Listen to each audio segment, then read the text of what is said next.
This story consists of my recollections of a very unusual young man with whom I was thrown into contact at long intervals.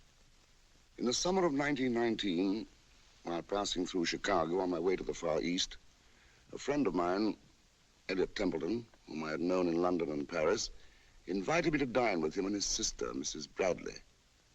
They were giving a dinner party at one of those sprawling country clubs which was so much a part of the American scene in the early days of the post-war boom.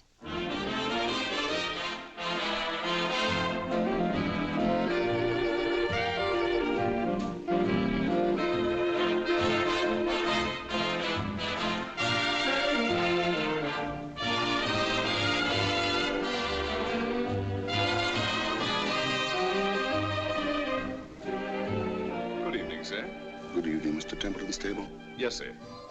Are they here? They're having refreshments, sir.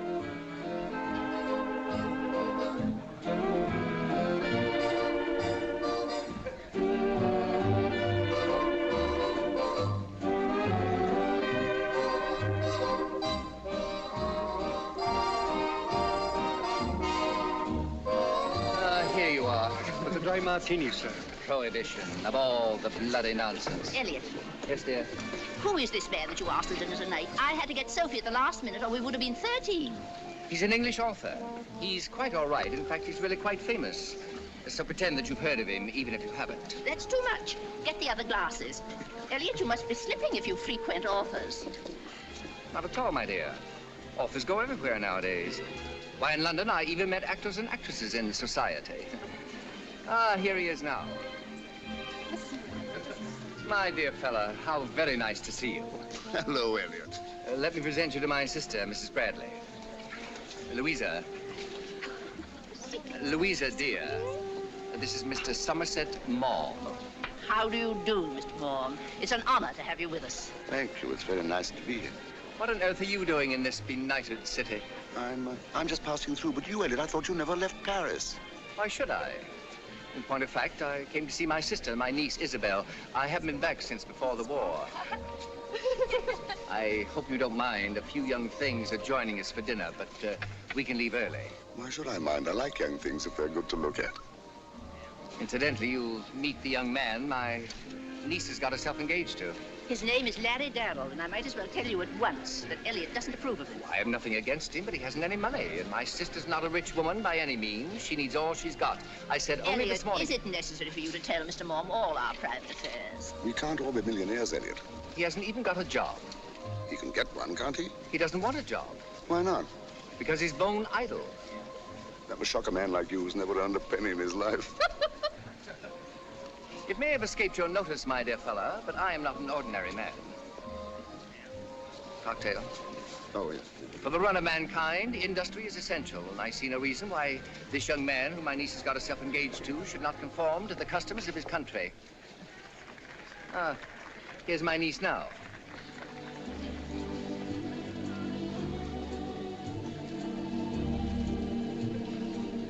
Oh, Mother.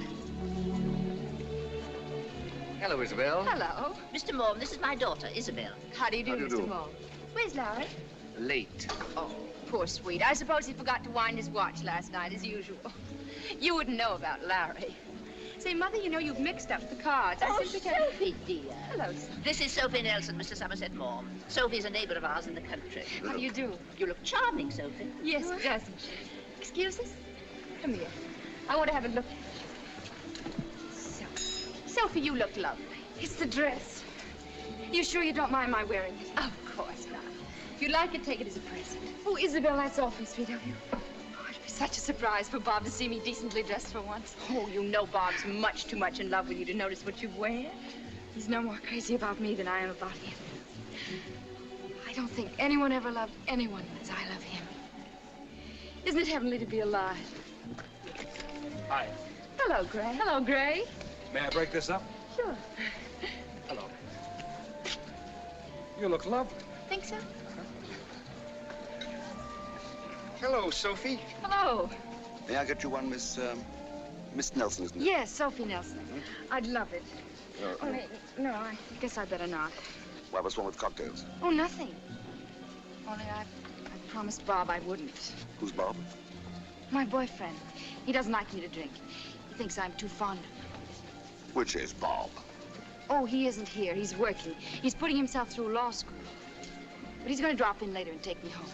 Will you have one of these? If my man Joseph could see me now, I give you my word, he'd faint dead away.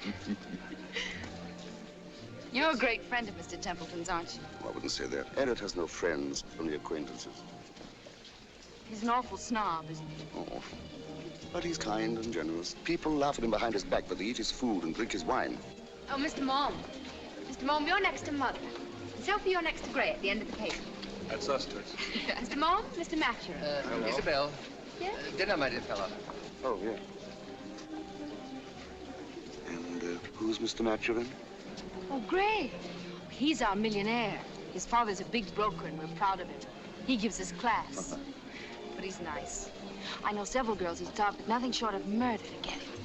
They haven't a chance. Why not? He's so much in love with Isabel, he can't see straight. I see. And she's in love with Larry Darrow. I suppose that does complicate matters. It does if you're as high principled as Gray is. And Larry isn't here.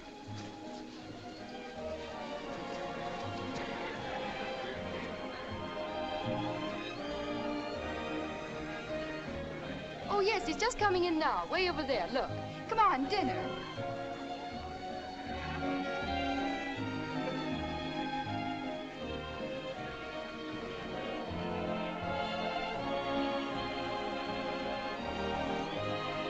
This is the young man of whom I write. He is not famous. It may be that when his life at last comes to an end, he will leave no more trace of his sojourn on this earth than a stone thrown into a river leaves on the surface of the water. Yet it may be that the way of life he has chosen for himself may have an ever-growing influence over his fellow men, so that, long after his death perhaps, it may be realized that there lived in this age a very remarkable creature. You're very late, Larry. I'm sorry. Sophie, where's Mr. Moore? He is. Evidently, Larry hasn't learned that punctuality is the politeness of kings. Elliot. Mr. Mom, this is Larry Darrell. Louisa, when can we start dinner? Mr. and get Mom's this a thing over? novelist, darling. Oh? I may as well tell you that Larry's very stupid and uneducated. He knows nothing about anything except flying. But when he came back, he looked so lovely in his uniform. I camped on his doorstep until he consented to marry me. The competition was awful. Don't believe a word she says, Mr. Mom. Isabel's not a bad girl, really, but she's a terrible liar. Dinner. Oh. Oh, yes. I've seen you before. Oh, when? I happened to have a job of work to do, and I went into the library. I saw you when I went in there early this morning, and when I came back from lunch, you were still there. To tell you the truth, I forgot about lunch. I couldn't help admiring your power of concentration. Well, it was that kind of a book. My dear fellow, you're at the end of the table with my sister. Hello, Thank Gray. you, Gray. Hi there. Say, Dad tells me you turned down that job in the office. Oh, Larry, why have you done that? I thought it over, and, well, I figured I'd be a disappointment to Gray's father, so I decided I'd better refuse. Sorry, old man. It would have been swell us working together.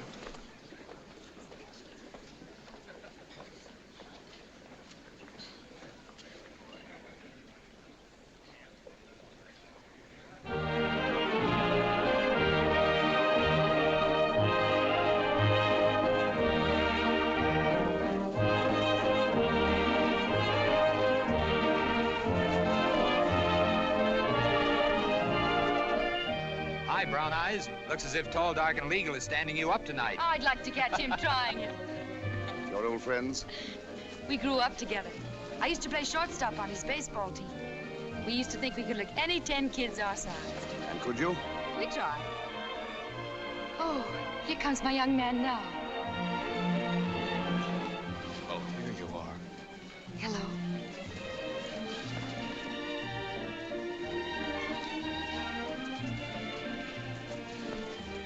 This is Mr. Mom, Bob McDonald. How do you do, sir? All right.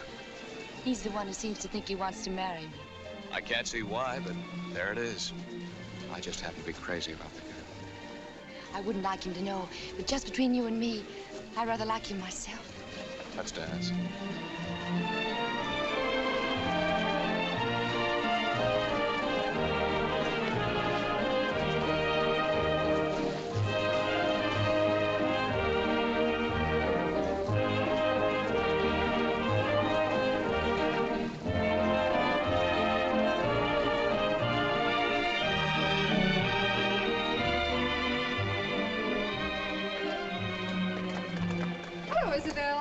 hello. Larry, why didn't you tell me that Mr. Maturin had offered you a job? What? Larry, why didn't you tell me that Mr. Maturin had offered you a job? Answer me. Answer me. Well, I thought I'd better not till I made up my mind one way or another. You mad? Darling, that's the horrible part about you. However aggravating you are, one can't really be angry with you. Oh, can't they? Did you see those looks Uncle Elliot was giving me at dinner? Well, after all, Larry, a man must work. And the longer you put it off, the harder it'll be. I've got a foolish notion I want to do more with my life than just sell bonds. All right, then. Go into a law office. No, I don't want to do that either. What do you want to do, then? I don't know. Loaf, maybe. Oh, Larry, don't be funny. This is serious. I'm not being funny. I think it's very serious.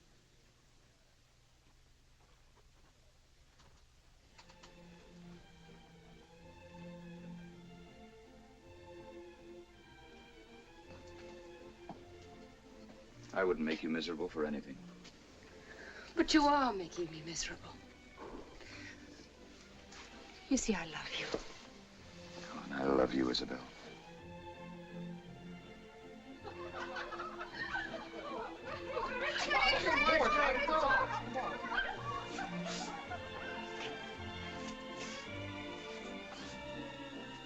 Look, Larry, let's be sensible. A man must work. It's a matter of self-respect. This is a young country, and it's a man's duty to take part in its activities. Why, Gray's father was saying only the other day that we're beginning an era that will make the past look like 30 cents. He said that he can see no limit to our progress, and that by 1930, we'll be the greatest and richest country in the whole world. Don't you think that's terribly exciting? Terribly. Why, there never was such a chance for a young man. I'd have thought you'd be proud to be a part of it. It's such a wonderful adventure. I'm sure you're right, Isabel. The Armors and the Swifts will pack more and better meat. McCormick's will turn out more and better harvesters, and Henry Ford will make more and better cars, and everybody will get richer and richer. And what's wrong with that? Nothing. Nothing at all. It just happens that sitting in an office and making a lot of money doesn't interest me as much as it should. Oh, Larry, don't talk like a fool. You can't live without money. But I have a little. That's what gives me the chance to do what I want. You're making it very difficult for me, Larry. I'm sorry, darling. I wouldn't if I could help it. You can help it.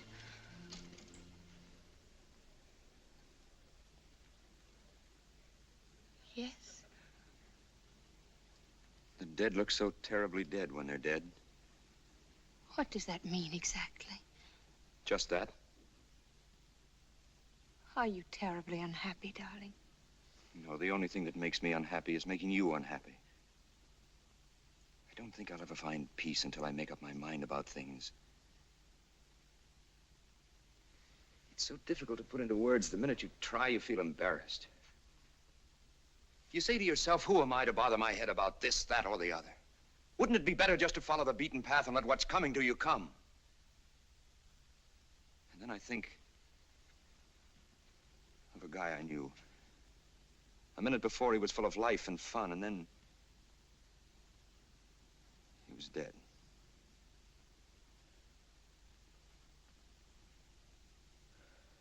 I've seen many men die, but this one was different. It was the last day of the war, almost the last moment. He could have saved himself, but he didn't. He saved me and died. So he's gone, and I'm here, alive. Why? It's all so meaningless. You can't help but ask yourself what life is all about. Whether there's any sense to it or whether it's just a stupid blunder.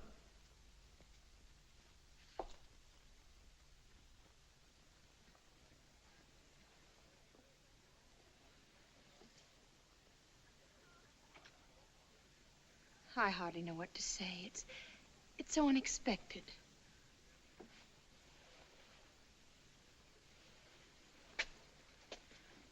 Larry, do you think it would help if you went away for a while? I think perhaps it would. Then why don't you go? Because of you.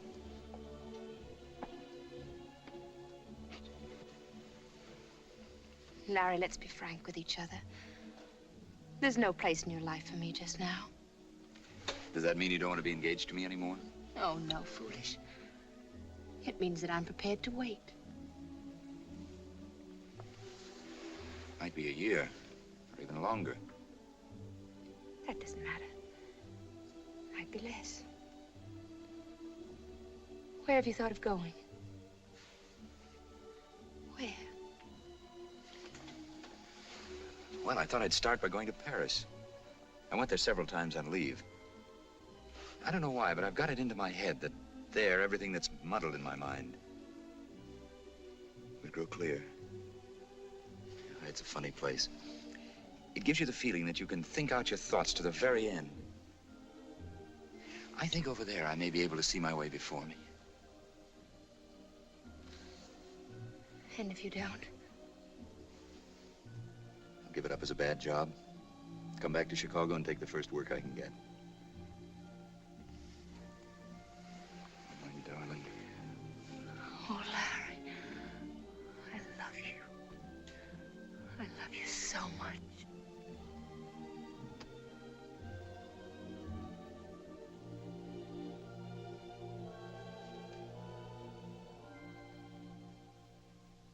I cannot for the life of me understand how Isabel could possibly prefer that young man to a fine chap like Gray.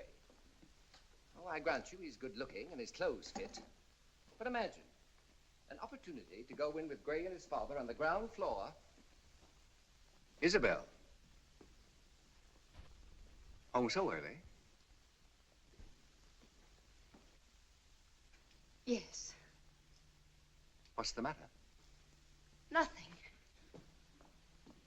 Where's Larry? Gone. Hello, Mother. Did you have a talk with him? Yes. May I venture to inquire the result? He's going to Europe for a while. I promised to wait for him. What in the world is he going to do in Europe? Loaf? Loaf? Don't be ridiculous, Isabel. That's what he told me. Really, I have no patience with you. If you had any spirit, you'd have broken off your engagement then and there. What can I do? I love him. Come along. It's all right. Well, things might be a great deal worse. Oh, thank heavens. Merci, Joseph. I was just saying, Louisa, things might be a great deal worse. Oh. Don't get up. I don't see how.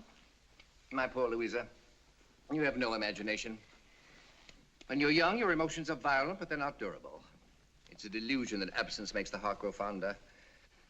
With Larry out of the way and Gray on the spot, I don't see why Isabel shouldn't marry him before the year's out. You've been away from America too long, Elliot. You've forgotten that in this country, a girl doesn't marry a man because her mother or even her uncle wants her to.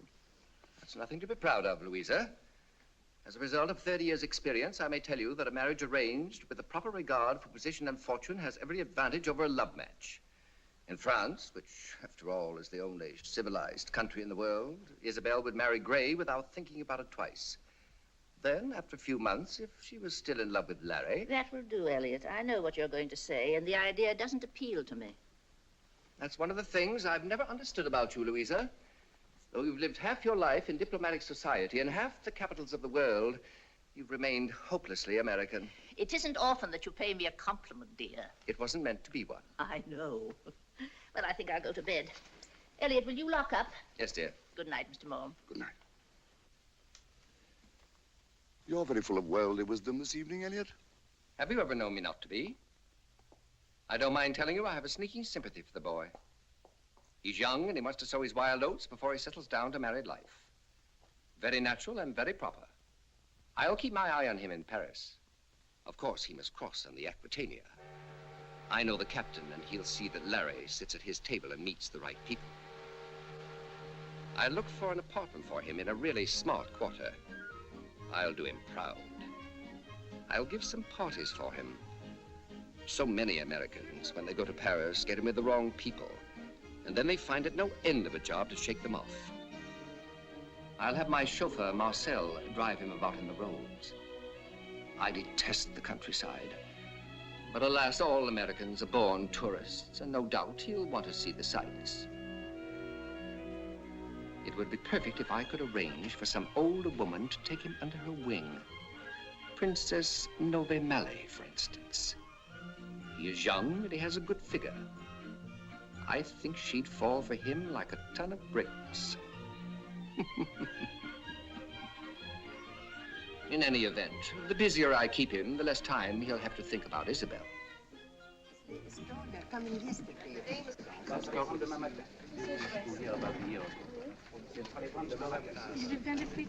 Oui, mademoiselle.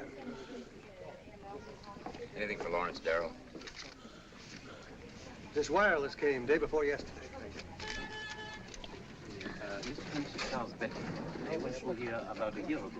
Oh, excuse me. Pardon me. When does the boat train from the Aquitania arrive? 11:30. Thank you. Why, of course, madame.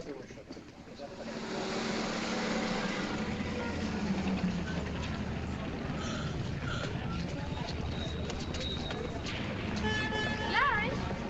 Larry! Oh, Larry. Oh, Larry, I've missed you. I've missed you so much.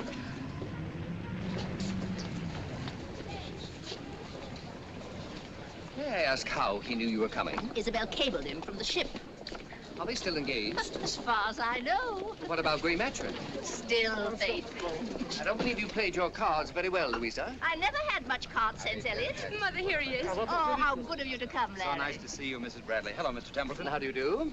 Uncle Elliot, may Larry come along to dinner with us? Larry's given me to understand he doesn't dine out. Oh, we will tonight, won't you? I will. That's very good of you, I'm sure. She'll be delighted.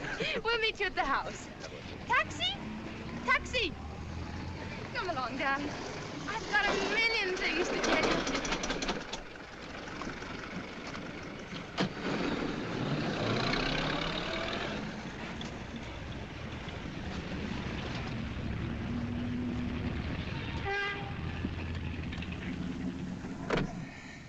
I'm afraid I haven't a very good account to give you of that young man, Louisa. Oh? When he first came over to Paris, for Isabel's sake, I asked him to lunch, to meet the sort of people he ought to know. He told me he didn't eat lunch. Perhaps he doesn't. And then when I asked him to dinner, he said he couldn't come because he had no evening clothes. If I live to be 100, I shall never understand how any young man could come to Paris without evening clothes. Maybe he just didn't want to. That's the most incredible reason for refusing an invitation I've ever heard in my life. And where does he live? I haven't a notion. Isabel writes to him in care of the American Express. Like a traveling salesman or a school teacher on vacation. My own belief is that he's living in the Latin Quarter with some bit who's no better than she ought to be. I'm afraid you'd have to write him off as one of your failures, Elliot. It might surprise you to know it, my dear, but I've already done so. Oh, il est beau, mon panier, hein? Mais oui, ma petite, tu vas en vendre beaucoup. Tu vas avoir Oh, du oui, bonheur. je vais avoir du bonheur, hein? Mademoiselle, mademoiselle, un brin de muguet, je vous en prie. Bonjour, madame. Bonjour, mademoiselle. C'est le 1er mai aujourd'hui. C'est une coutume française d'avoir du muguet. Ça porte bonheur et de l'amour. She speaks so quickly, I can't understand her. She's telling you that it's an old French custom. Everyone has to wear a sprig of lilies of the valley on May Day. They're a symbol of happiness. Merci, Voilà, madame. Ça me portera bonheur. May Day. Imagine it's being May. That means I've been here nearly a month now. Oh, impossible. It was only yesterday. I still don't know a thing about what you've been doing. Tell me, Larry. You must know I've been dying to know. Oh, nothing really very exciting. I've traveled around, read a lot, gone to lectures at the Sorbonne and so forth. Have you found that peace of mind you were looking for? No, but for the first time, I'm beginning to see things in a clear light. What does that mean? It's rather difficult to explain, and even if I try, you'll only be angry with me. How much longer do you think all this is going to take you? I don't know.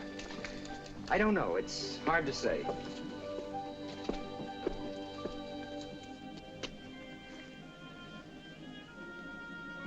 And after that, what are you going to do with all this wisdom?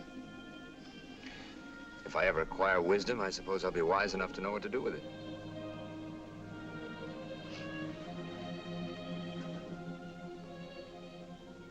You know what Uncle Elliot says. Nothing to my credit, I imagine. He says you have a cozy little hideout somewhere. Come and see for yourself. Cozy little hideout's only a step from here.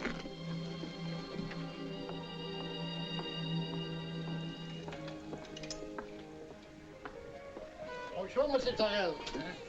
Oh, bonjour, Etienne. Monsieur Darrell. Madame Duval, Mademoiselle Bradley. Bonjour. Monsieur Jacques Duval. Enchanté, mademoiselle. Did you see the looks they gave me? Ruined my character, that's what you've done.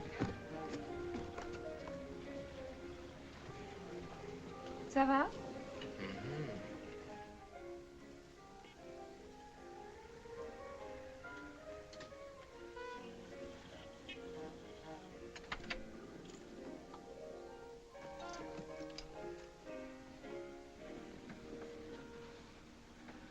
This is where you live?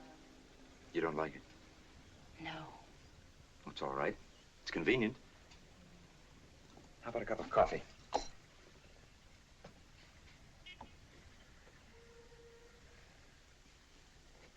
Larry, how can you bear to sit here in a backwash when America's living through the most glorious adventure the world has ever known?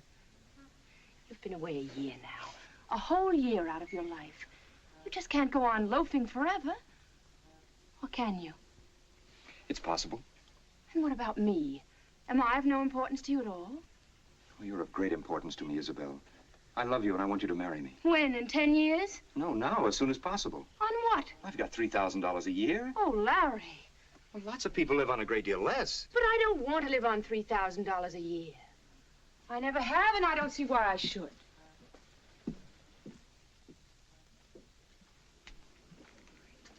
We could go down to Capri for our honeymoon. And then in the fall, we could go to Greece. Remember how we used to talk about traveling all over the world together? Of course I want to travel. But not like that. Cheap restaurants, third-rate hotels. Besides, I want to have babies, Larry. All right, darling, we'll take them along with us. Oh, Larry, you're so impractical. You don't know what you're asking me to do. I'm young. I want to have fun. Do all the things people do. We wouldn't have a friend in the world. Oh, Isabel, stop exaggerating. We'll do everything that you want to do, and we'll do it together. Oh, listen, darling. If you hadn't a cent to your name and got a job that brought you $3,000 a year, I'd marry you without a minute's hesitation. I'd cook for you. I'd make beds. I wouldn't care what I wore. I'd think it was fun because I know it was only a question of time until you'd make good. But this means living like this all our lives with nothing to look forward to. It's asking too much. Oh, Larry, you've had your fling now. For your own sake, I beg of you to come home with us. But I wouldn't make you happy if I did. You see, what you forget is that I want to learn as passionately as... Well, as Gray, for example, wants to make a lot of money.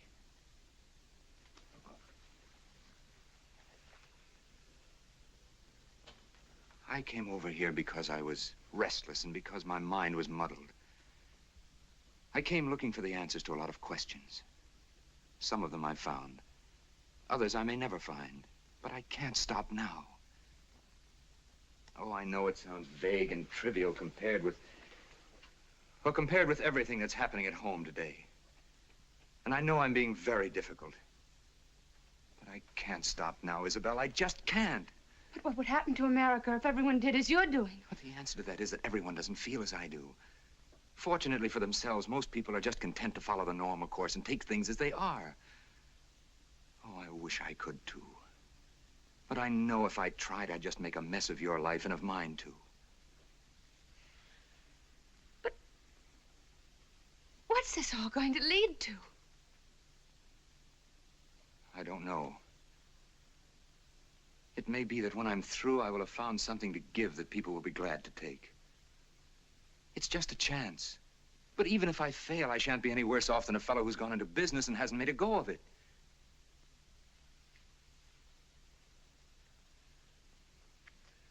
Then there's nothing more to be said. Here you are.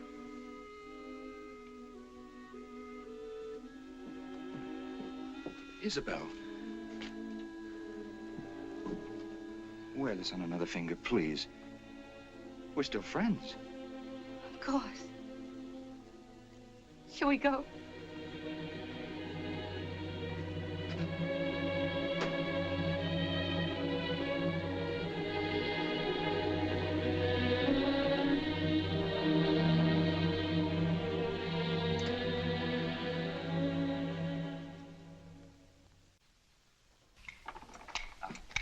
Well, go on, go on. I don't believe it. Louisa, dear, do you realize that in the 2 months you've been here, I haven't won a game?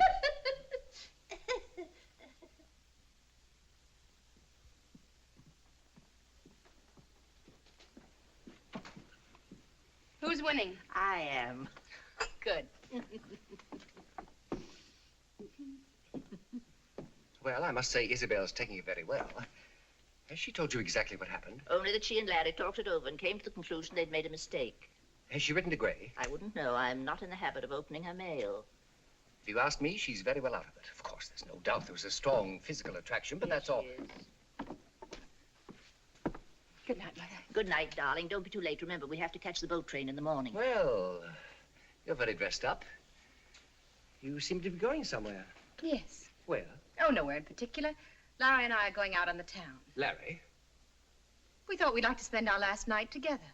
Evening, I trust you mean. I'm profoundly shocked. If he had any sense of decency, he'd never have asked you. But he didn't ask me. I asked him. You should forbid her to go, Louisa. Will you pay any attention to me if I do, Isabel? No, darling, none. In that case, I don't think there's any point in my forbidding it.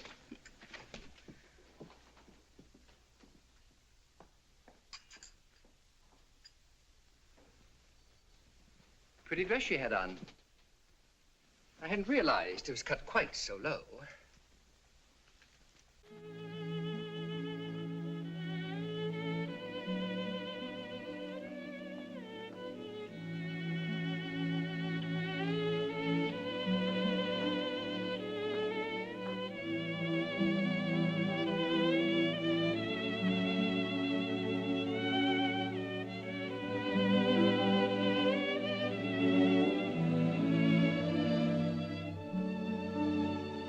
Seen you so beautiful.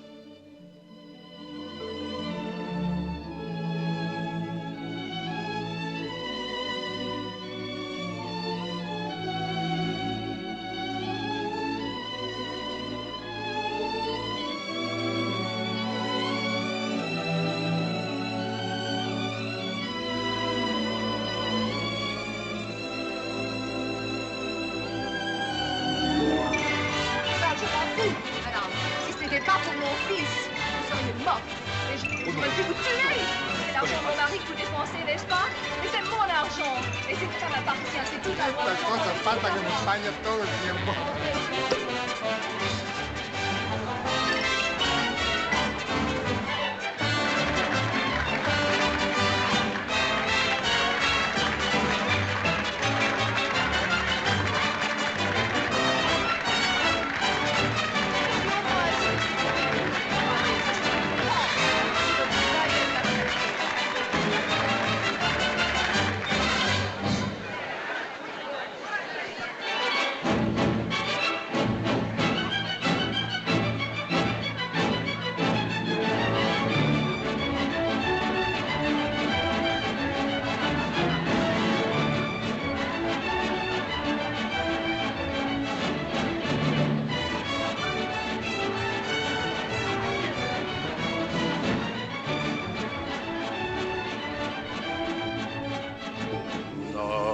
Так темно, звезд не следа, нет, не забыть мне ночи той никогда.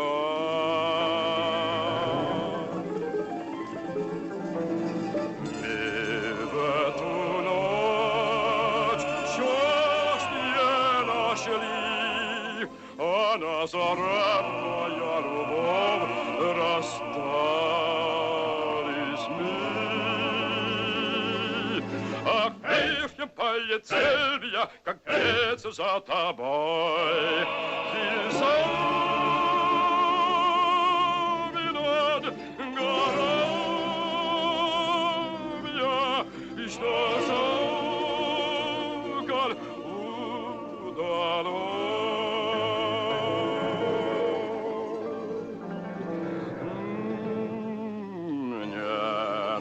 Земле счастья свет мне не забыть тебя.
guess this is goodbye.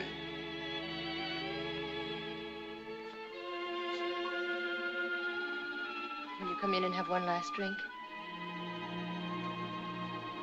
Yes.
Late, you better go. Oh, Larry, for heaven's sakes, go. Please, Larry.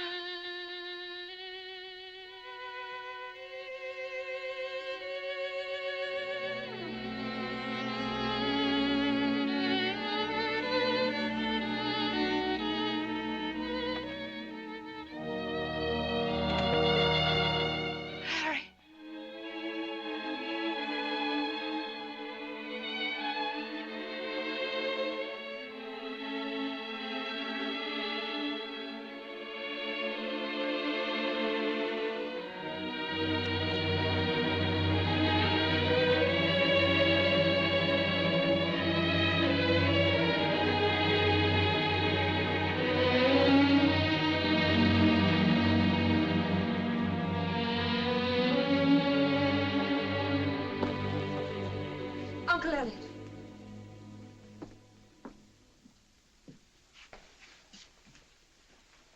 That was a brilliant performance, my dear. I left the door just a little open. Shall I get you a drink? I expect you want it.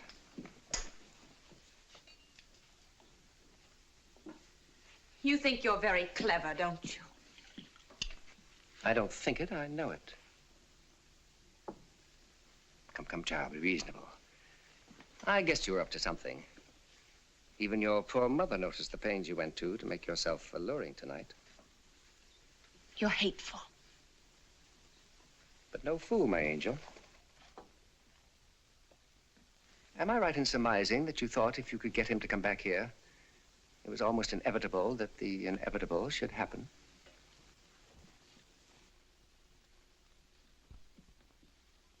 No one could put it more delicately. We know what the consequences may be when a poor girl strays from the narrow path of virtue. Do we?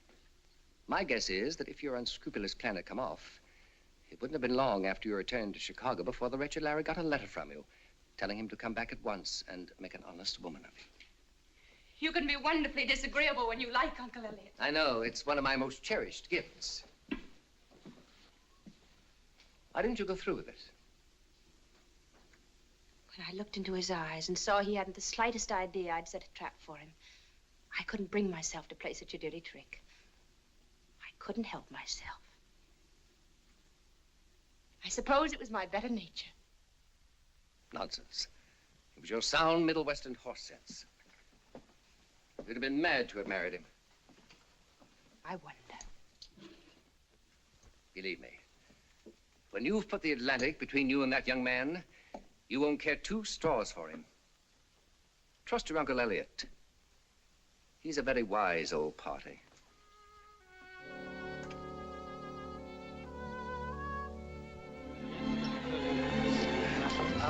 Mr. Bartram, the cake.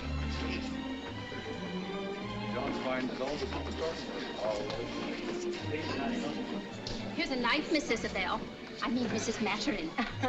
What do I do with it? Hey, Gray, you get in there. You're in on this. I told you what to do, Isabel. Take her hand, Gray. Nothing would please me more. You know, darling, this is the nicest wedding I've ever been to.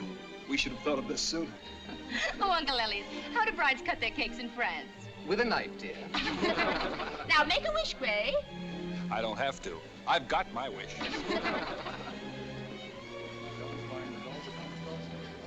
You know, I've never been able to understand why, when there's so much space in the world, people should deliberately choose to live in the Middle West. What in heaven's name is this? Is it a loan? Doesn't it come with something? What is it? It could be a pickle fork. A pickle fork? $2.98, no doubt, at ye gifty shoppe. $4.50, Mr. Templeton. At Opendorfer's. We know because we sent it. Charming. Is it for use or ornament? Both. Do you remember me? We met the last time I was in Chicago. Oh, I most certainly do, Mr. Moore. Hello, sir. So. Oh, darling. How sweet of you and Bob to come. Let me see you. Oh, you look beautiful, Isabel. Think so? Like $1 million. Or should I say 20 million? Darling, we never see you and Bob anymore. Where in the world do you I hide never thought yourself? I'd get her, but Well, I did. just at present, for reasons best known to ourselves, we don't mix with the rich. And we find it too expensive. How's the kid, Bob? Fine. Would you like Oh, to? please, Sure. darling, not now. I'd love to come in to see you. Where do you live now? In a walk-up apartment on the north side. I'd ask you and Gray to dinner, only I'm afraid you wouldn't care for my cooking. Don't you believe her? She's the best darn cook in Chicago. All's well that ends well. And I must say they make a very attractive couple. Oh, no. I hope they'll be happy. Why shouldn't they be happy? They have everything in the world to make them happy. Money, position, a nice house. And Gray's father can't live forever. What about Larry? Have you heard anything about him lately? Good heavens, no. As soon as Isabel and Louisa went away, I dropped in like a hot potato. A most undesirable young man. I tried to find him the last time I was in Paris, but I couldn't. I wonder what's happened to him. Shall I tell you something, my dear fella? I don't care a row of beans.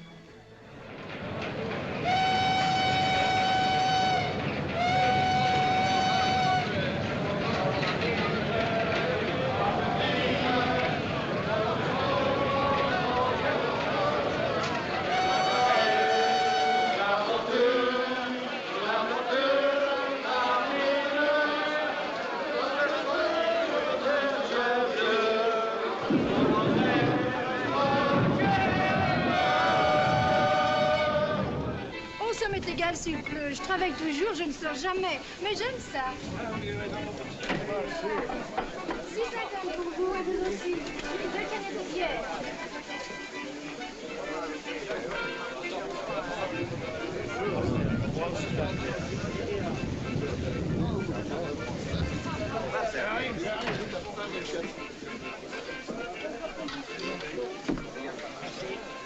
Hey, Costi. How about a beer? Well, I would like to wash up first. Ah, come on. Good, clean dirt you can wash later. A couple of beers, sweetheart. And a deck of cards. I looked for you last night. You were out. Was she pretty? No, you're wrong. I went to a lecture at the university. Missed the last bus. Had to walk back in the rain. It serves you right. Why? Enlightenment is the curse of civilization. A man who wastes his energy on knowledge is a fool. The more he learns, the more he wants, and the more unhappy he becomes. Tear down the schoolhouses, burn the books, strangle the teachers. Then the world will get somewhere. Ah, the beer. And the cards. The play for the drink. Why should a man who wants to develop his brain work in a coal mine? Answer me that. You could have gotten a soft job on the surface. I wanted to work below. Hiding out, are you? Police after you? No. A woman? No, I just thought it'd do me good to work up a sweat. What have the other Poles told you about me? Not much. They advised me not to play cards with you because you're cheap.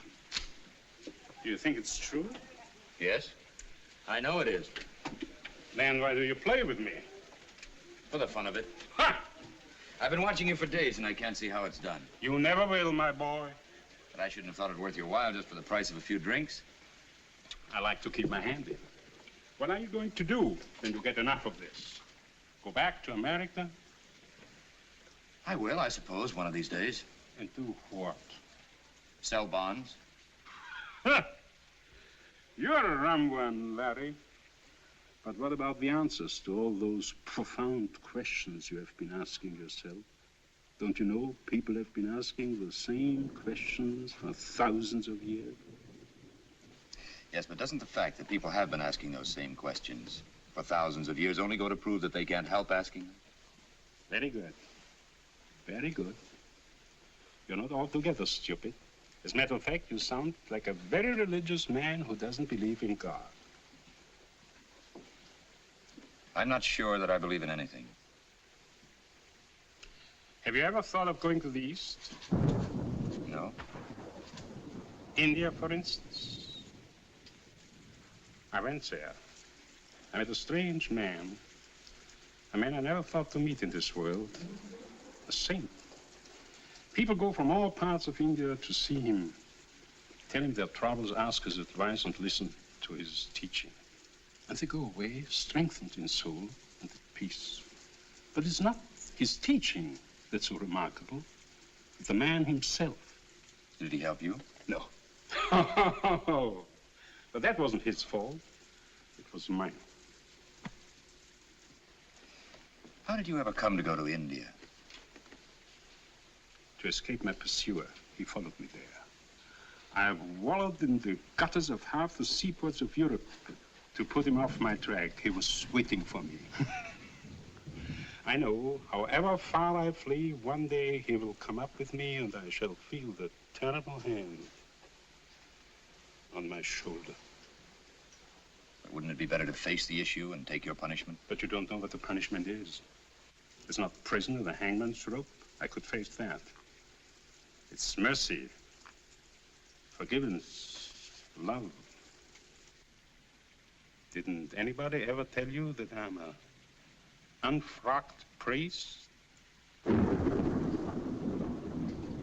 It's not the police I'm running away from. I'd kill anyone who tried to arrest me. It's God.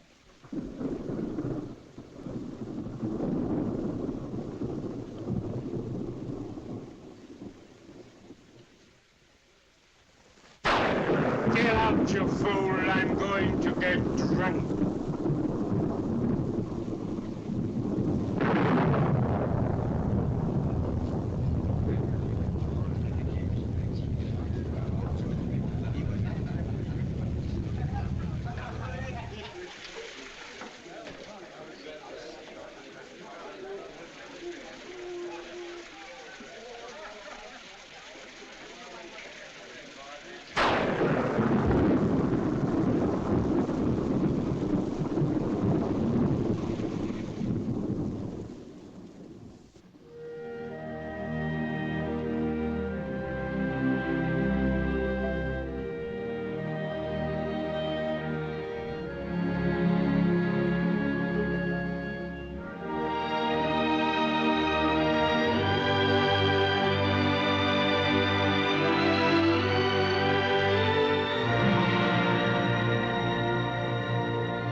बहुत अच्छा उसका बंदोबस्त कर दिए है.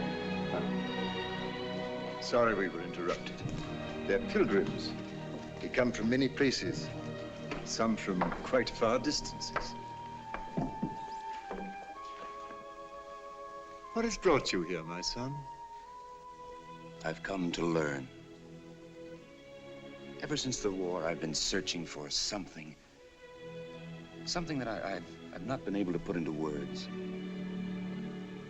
I've been told that from you I might find guidance. God is the only guide.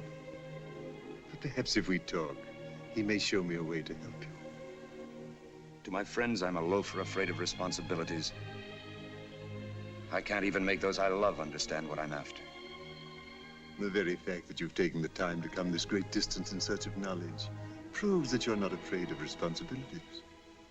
Even to admit that you want to learn is in itself courageous. I've studied, I've traveled, I've read everything I could get my hands on, and nothing seems to satisfy me. Oh, like everyone else, I want to succeed, I want to improve, but not necessarily in the terms of what the world calls success. Somehow I've lost confidence in the accepted values. I try to get excited at the prospect of settling down, minding my own business, and making good. But it only increases my urge to move on.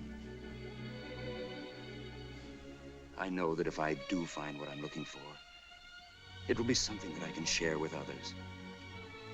But how to find it and where? All your restlessness and confusion are not unique, my son. The whole world is restless and confused. It will always be so. As long as men set their ideals on the wrong objects, there can be no real happiness until men learn that it comes from within themselves.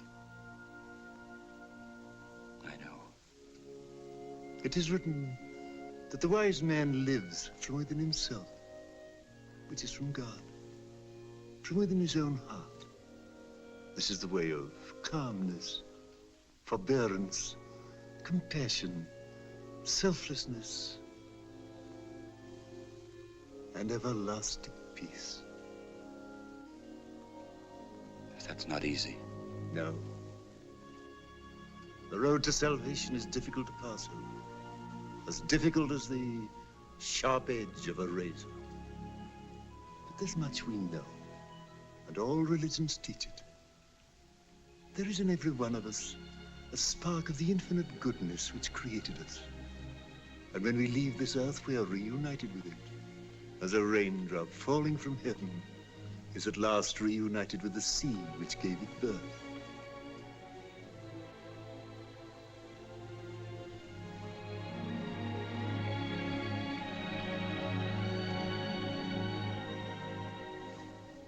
May I stay here with you? Of course you may. Our life's very simple. There are books. We will talk together.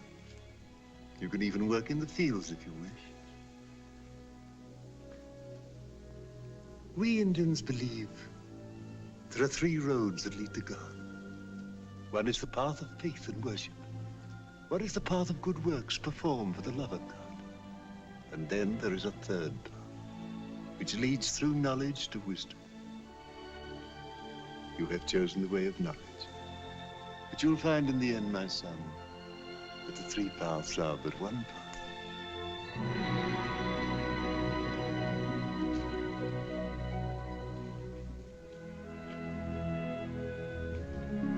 One of my students will show you where to sleep. Thank you.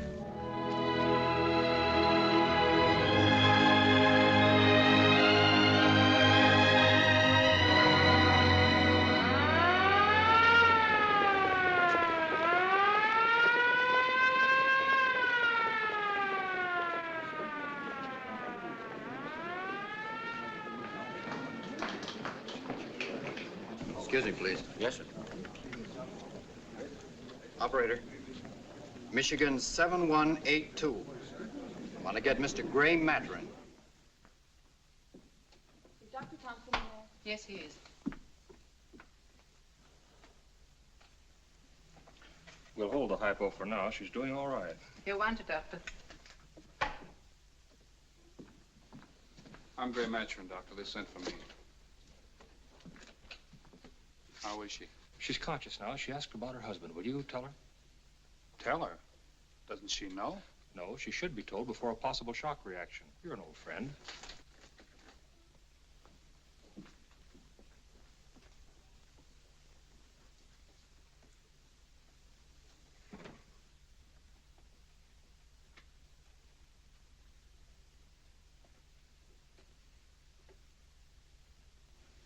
Hello, Gray. It was nice of you to come. I got here as quickly as I could. It's such a silly thing to happen. A bunch of drunks They ran into us at an intersection. We might all have been killed. It was lucky I was holding the baby in my arms. Is the car badly damaged? Where's Bob? Careful of her arm. Where's Bob? I want Bob. Bob? You have to stay in bed, Mrs. McDonald. Take it easy, Sophie. No. I've got to see Bob and baby. Baby! Don't let her get up. I'll get the doctor. Sophie, be a good girl and lie down. Leave me alone, you swine! Please, Sophie.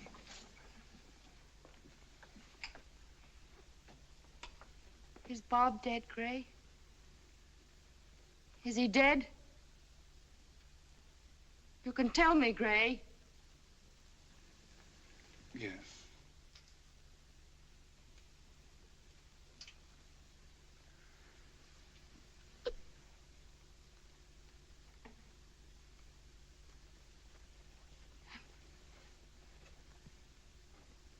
Baby, too.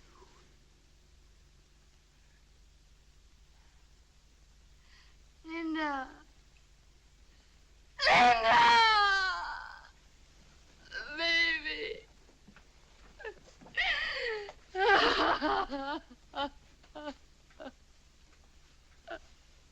Hypo.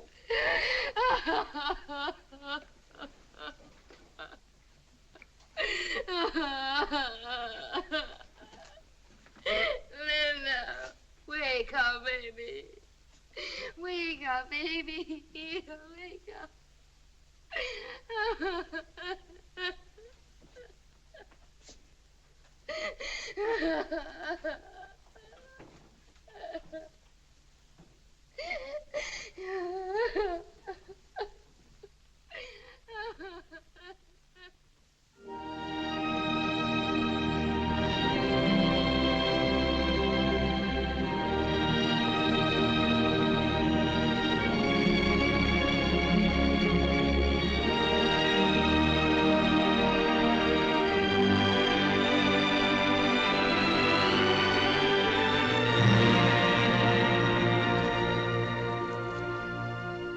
Well, are you ready to start on your pilgrimage? Yes. I'll miss it here. I've been very happy. We'll miss you too. But you got all you can get from books. It's time for you now to put the world behind you for a while. To isolate yourself completely from everything. Sometimes very strange things happen when you're in the mountains. Not a living soul within miles of you. Nothing above you but the sky and God. What sort of things? That, my son, depends on you.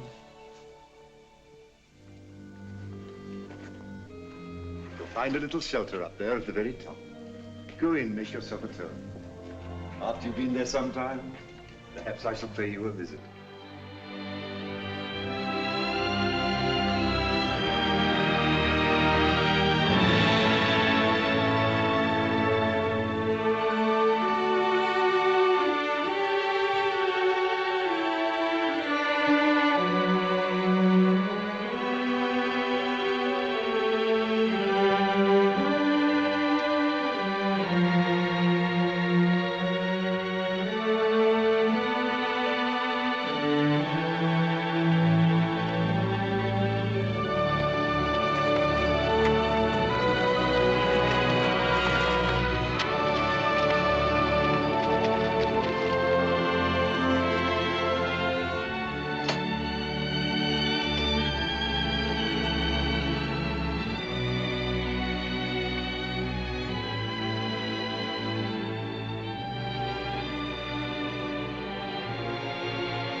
Let me look at you. Yes, I see. You were right.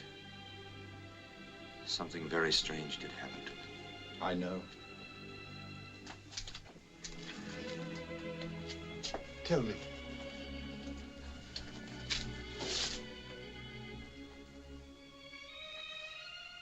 It was just at that moment before night ends and day begins, when the whole world seems to tremble in the balance. Gradually, the light began to filter through the darkness, like some mysterious figure stealing through the trees. And then the first rays of the sun came up. The mountains, the mist caught in the treetops. I'd never before felt or seen anything like it. I know. I come here often. I felt that I'd been released from my body, that I was suspended in midair. And all the things that had been confused before suddenly became clear to me. I had a sense of knowledge more than human. I felt that I'd broken away and was free. I felt that if it lasted another minute, I'd die. And yet I was willing to die if I could just hold on to it, because for that one moment, I had the feeling that you and God were one. Yes.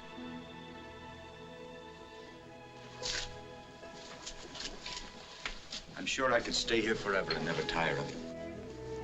No, you must go back. You're now ready to go back. That's not necessary to leave the world, my son, but rather to live in the world and to love the objects of the world, not for themselves alone, but for what there is in them of God. Your place is with your own people. You, my son, are one of the fortunate ones. By the grace of God, it's been given you to see the infinite beauty of the world, which is only the reflection seen through a glass darkly of the beauty of God. That sense of joy, that vision of his beauty will remain with you fresh and vivid till the day of your death.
Bien, monsieur. Au revoir.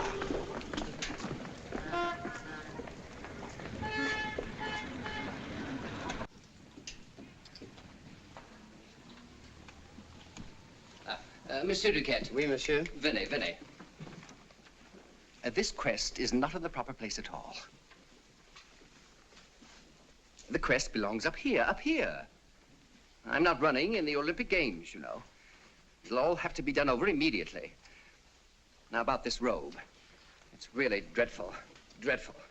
And look at this tassel. Hideous. It should strike me here at the knees, lower, lower, so that when I walk, it'll sway. As it is now, it just bubbles. Where are my ties? Les cravates de monsieur, tout de suite. It isn't. By Jove, it is.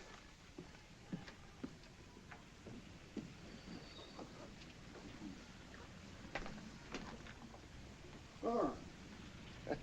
My dear fella. Elliot. Wherever have you been all these years? I've been a lot in the Orient. The last time I passed through Paris, you were away. Come in, come in. I have a house on the Riviera now. I reach the time of life when I'm prepared to relax and enjoy the beauties of nature. You surprise me, Elliot. You've always looked on nature as an impediment to social intercourse. Paris is not what it was. There's practically nobody to know here anymore. But on the Riviera, there's some really quite nice people. In fact, the shores of the Mediterranean are simply littered with royalties. Heavens knows I'm not a snob. But just as a matter of interest, I don't mind telling you that on one occasion I had 2 ex-kings to lunch. 2. How nice. Elliot, what the devil's that crown doing over your initials? His Holiness has been graciously pleased to revive in my favor my old family title. Your what? Well, didn't you know? I'm descended in the female line from the Count de Loria, who came over to England with Philip II and married a maid of honor to Queen Mary. As an American citizen, I feel it more modest not to use my title except on all my personal linen. I think that's a very pretty gesture on your part, Elliot. Je les prends toutes. I don't mind telling you I take a modest pride in concealing my rank under the sober pinstripe of an American gentleman. You know that Isabel, the Grey matron, I hear, with their 2 children. Oh, I didn't know. I've only just arrived in Paris. They were wiped out in the crash. Ah, yes, I heard that. Poor Isabel even had to sell her jewels. Gray tried to get a job, but it appears there was no business. The result was a nervous breakdown, and he suffers from the most frightful headaches. He couldn't take a job now, even if he could get one. Oh, I am so sorry. I couldn't allow them to live like pigs, Isabel without a maid and no governess for the children. So I've lent them my apartment here until Gray can get back on his feet again. You're the most generous creature in the world, Elliot. Allez, chef d'idée. Nonsense. If I'm taking care of them, it's because, well, noblesse oblige, you know. Can I drop them somewhere? What about coming and having a spot of lunch with me? I'm expecting an old friend of yours. I was not aware that I had any old friends in Paris. And even if I have, I assure you, nothing would give me less pleasure than to meet them at this time of day. Come along, jump in. We're meeting at the Dome. I dislike being hustled. To the Dome.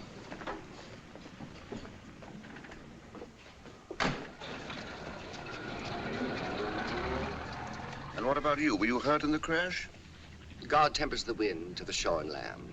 I happened to be in Rome in September 29. My friends strongly advised me to sell my American securities.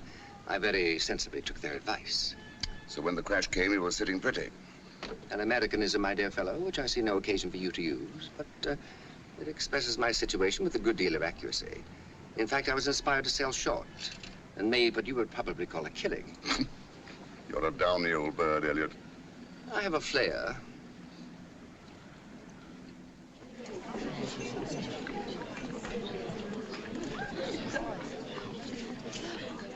I do not like the propinquity of the hoi polloi.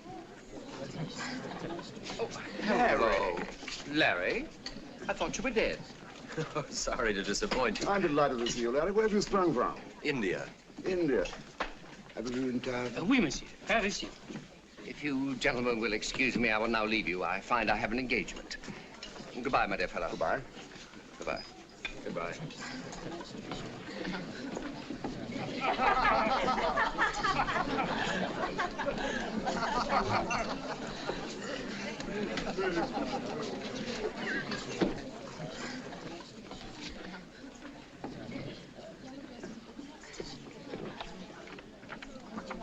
Did you know Isabel and Gray are here? Really? Where are they staying? In Elliot's apartment. Their children are with them. Oh, I must look them up. If you don't want to scare them out of their wits and drive their 2 little girls into hysterics, you better get a haircut.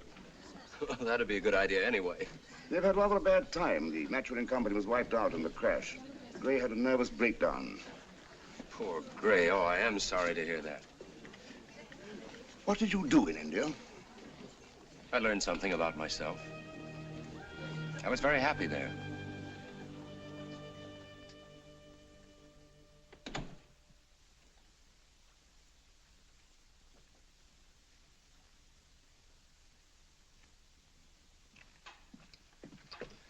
Mr. Mom, sir. Yes, I know. Hello, Mr. Hello. Mom. Good to see you again. Isabel told me she talked with you on the telephone. Would you tell Mrs. Matron Mr. Mom's here? Yes. I'm very sorry to hear you've been under the weather, Gray. Oh, it's just one of those things that comes and goes. I can't seem to get rid of it. I thought perhaps if I came over here for a few months, the change might do me good. Hello. Mr. Moore. Isabel, this is a pleasure. How are the children? Oh, wonderful. Growing by leaps and bounds. How's it now, Dick? Oh, I'm all right. If you'll excuse me, I always feel such a nuisance when I'm like this. Do you want anything, Gil? No. Sure? Mm-hmm. Poor boy. What a pity. I was hoping you and Gray would dine with me tonight. Oh, I'd love to. But he really suffers.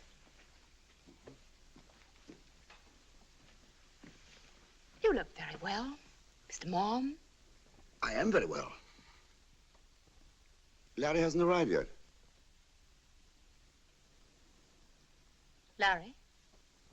Yes, he lunched with me today. He said he would drop in on you this afternoon. Larry in Paris? Where has he been? India? But I didn't know. I didn't know he'd been in India. Do you realize I haven't laid eyes on him for years? Did you tell him we'd lost all our money? Mm-hmm. It's funny when you come to think of it. That we should have almost exactly the income that Larry had when he wanted me to marry him. And I wouldn't because we couldn't possibly live on it. And now I have 2 children besides. I don't think you're so terribly to be pitied. Mes enfants, ils agacent leur père quand il a mal à la tête. Excuse me. Voyons, mes petites, je vous en prie, votre pauvre père a encore mal à la tête. Mais viens, fais plus de bruit, hein? Viens, donne-moi un baiser, tu veux pas? Mr. Darrow. Oui, monsieur. Isabel.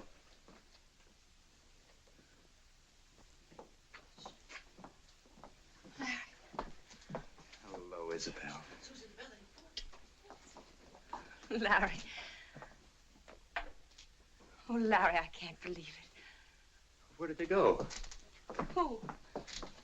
Oh, the brood. Come on, babies. Come on, darling. Come back.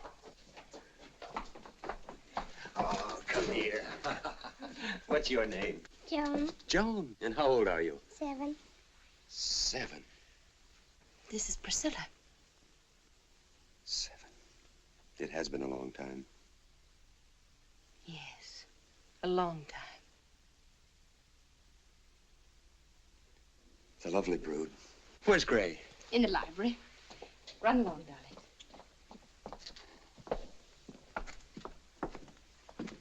Hello, Larry. Hello. Come in and see Gray.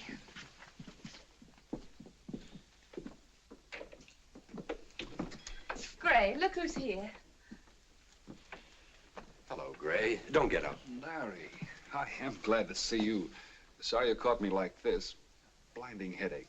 Yes. Mr. Mom wants to take us all out this evening. Yes, I thought we'd dine and do the town. Do you feel up to it? Well, that's very nice of you, Mr. Moore, but I'm afraid not. Larry will go, won't you, Larry? Oh, poor Gray. Oh, now you sail on, all of you. Don't let me spoil your evening. No, wait a minute. Will you let me see if I can help you? How? I mean, I might be able to help you help yourself. All right. Here. Sit down. What are you going to do? Wait. What's this? It's an old coin from India. Here. Close your fingers tightly on this. Palm downward. Now, don't fight me. Don't make any effort. Just squeeze the coin with your closed fist.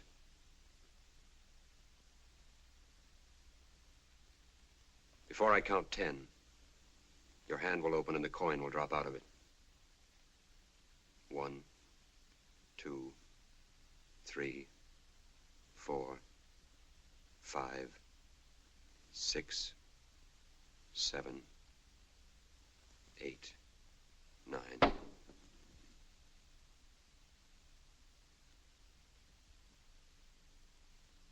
I didn't let that coin drop. It fell out of itself. It's not important. I just thought it might give you confidence in me. Why? You'll see. Here. Got it? Mm-hmm. Excuse me. Here. What do you want me to do? Well, come back in the corner and sit right against those cushions. Get comfortable. Are you comfortable? Think so. Have you got a watch? Yes. palm downward. Thank you. 6:43. In 60 seconds, your eyelids will grow heavy. So heavy that you will be obliged to close them. Then you will sleep for another minute. At 6:45, you will wake up, and you will have no more pain. No more pain.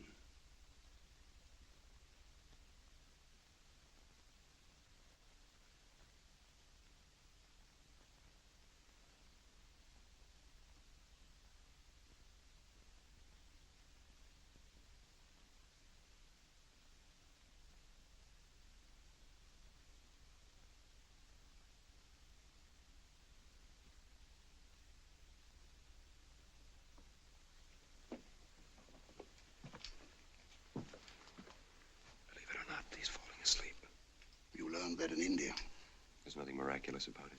I merely put an idea into his head. He's doing the rest himself.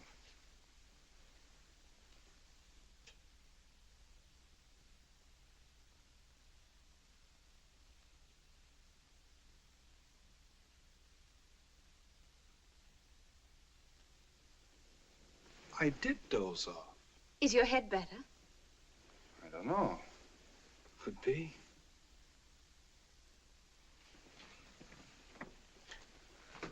You did something. What did you do? I didn't do it. You did it yourself. Did I? Of course. That's a new one. A moment ago, my head was splitting wide open from here to here. How's it now? Well, it's certainly better. Do you think you could cure him permanently? Well, I can't work miracles, but there's no reason why he couldn't cure himself in time. But that was a miracle. I saw it. Well, whatever it was, it sure helped. Enough to come along to dinner with us.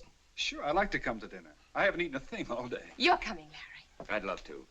You know, I haven't danced with you for years, Isabel. I'd like to find out if I still know how. We'll see. I'll go get my things.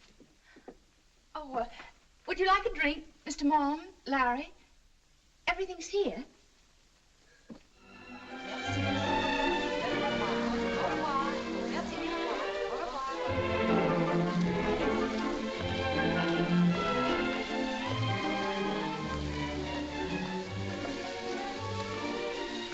Oh, hello. How's your friend Elliot Templeton? Pretty well, I think.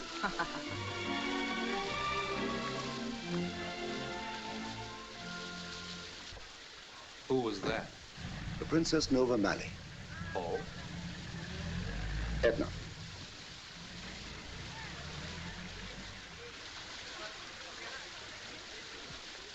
Funny fellow, that Larry. He doesn't look a day older than he did when he left Chicago all those years ago. India changed him. Changed him? He looks extraordinarily happy to me. Calm, yet strangely aloof. Excuse me, do you have a match? Oh, yes. Did you get the car? Not yet.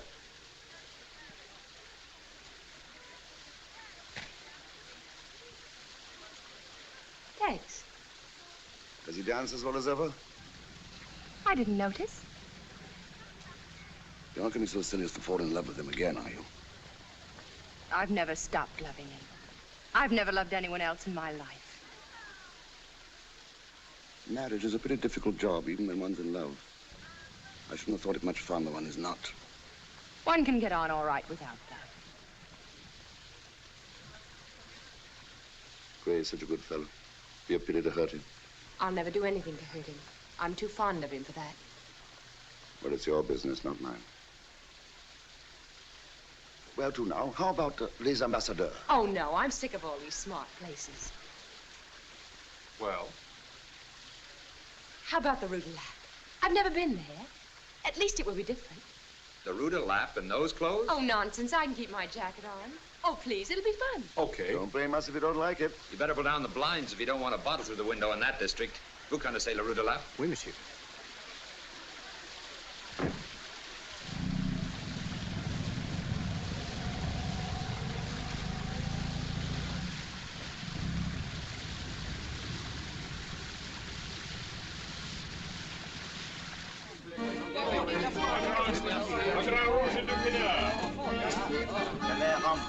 Qu'est-ce qui se passe? Ah, m'en parle pas, moi. J'ai une bande d'Américains là-bas, je me demande si les mecs là viennent foutre ici.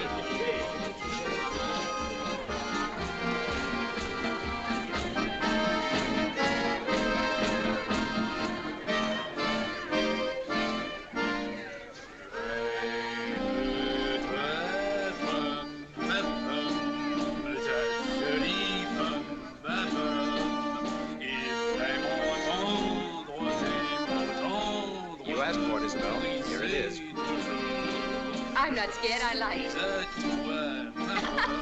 Look at that. The police will probably choose this very moment to raid the place. I should be filled to the marrow.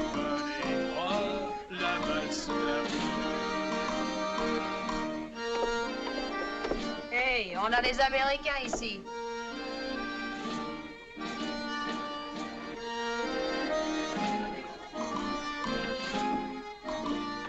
C'est les temps noirs. Toutes les Américaines sont brusquées comme ça.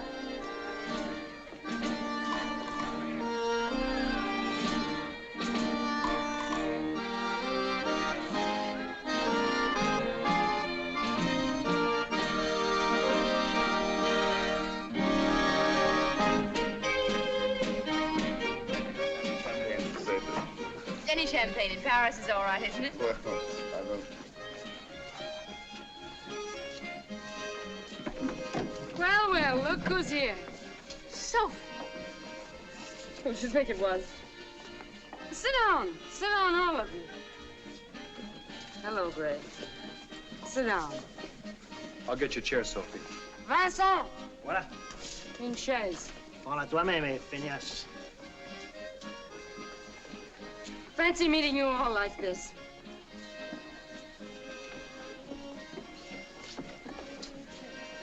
Hello, Larry. Hi, Brown Eyes.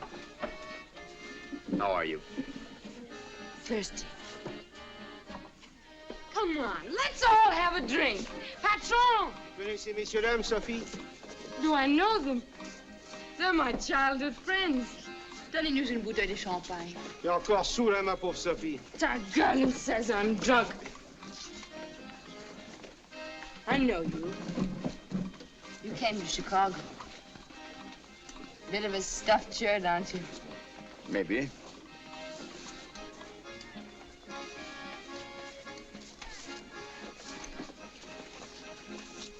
I can't say you seem so terribly pleased to see me. I heard you were in Paris, Sophie. You might have called me. I'm in the phone book. Are you? Yes.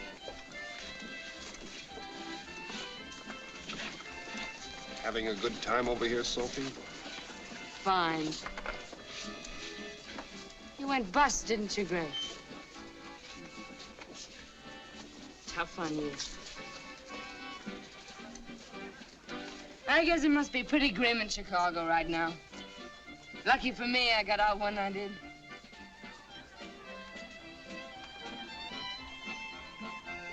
Where are those drinks? Amène les verres et flancs de courge. Here they are, Sophie.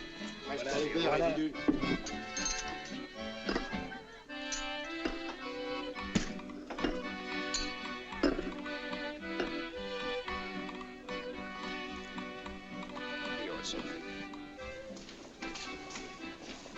My loving in-laws kicked me out of Chicago.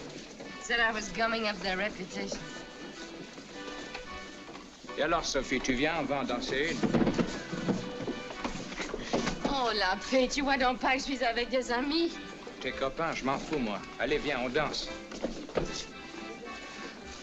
Look out, Coco. He's the quiet type. He'll lay you out cold. Salope, va. Is that a friend of yours, Sophie? Yes, that's a friend of mine, Isabel. And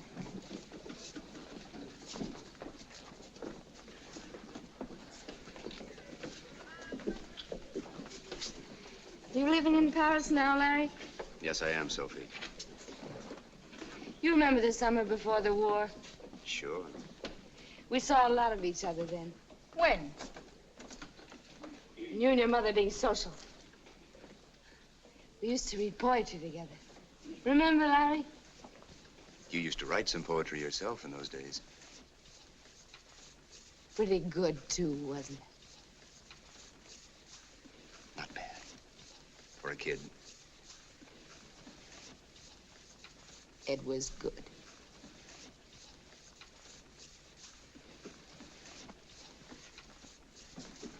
Well, I better get back to my boyfriend, or he'll raise the roof. He's a sulky brute, but quite a man. Come and see me when you've nothing better to do. I've got a case of scotch.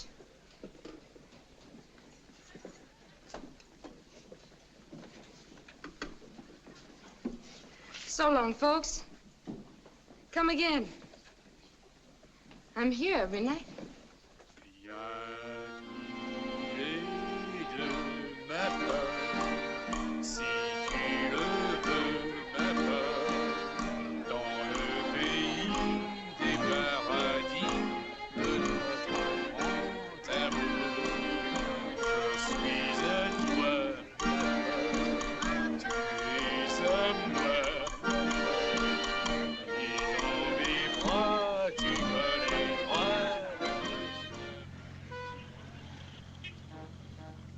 I'm afraid that was not a great success.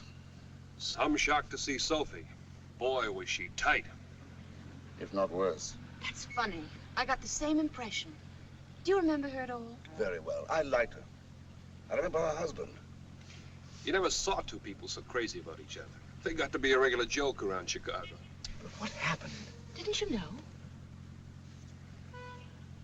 Bob and the baby were killed. A car hit them.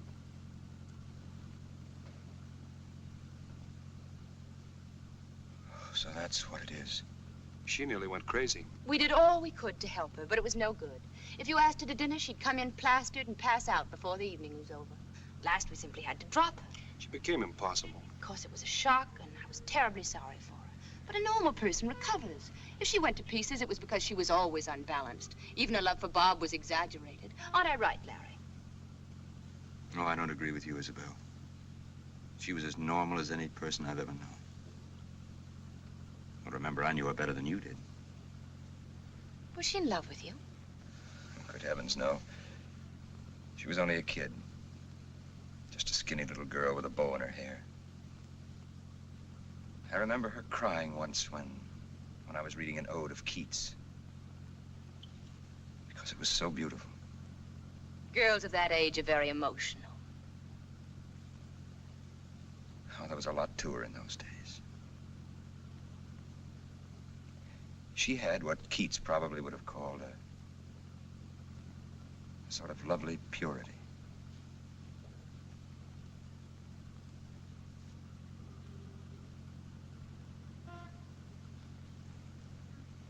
Chauffeur, would you stop at the next corner? I want to get out, please. Hey, Larry, you're not going to run out of sight. Well, my hotel's only a step from here. Oh.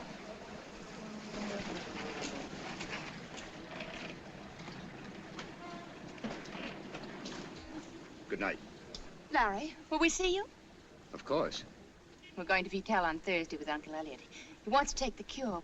We'll be back by the 1st of the month. I'll call you. Fine. Well, good night. Good night, Gray. Good night, Larry. Good night, Larry. And thanks for the dinner.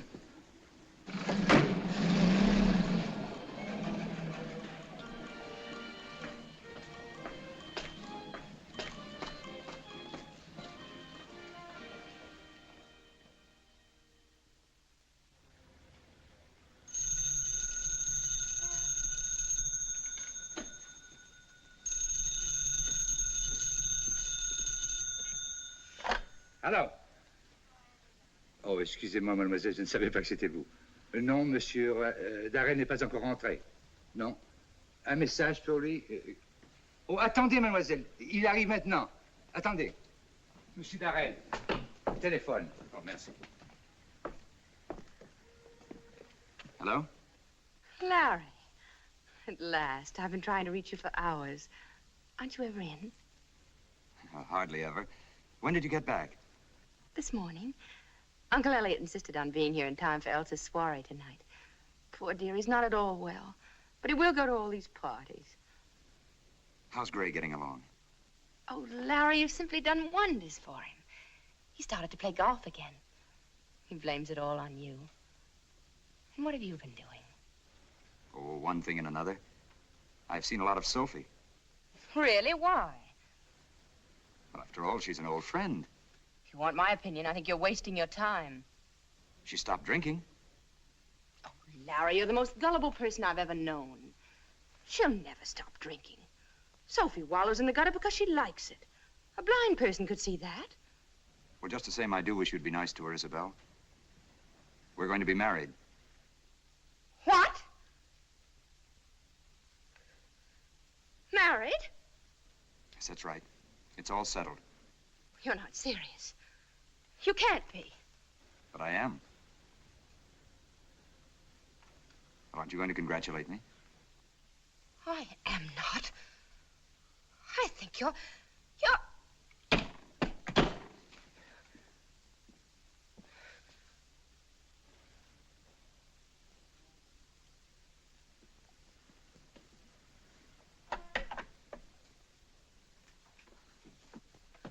What's kept you? You've been hours. I came the instant I got your call. What's happened? It's about Larry and Sophie.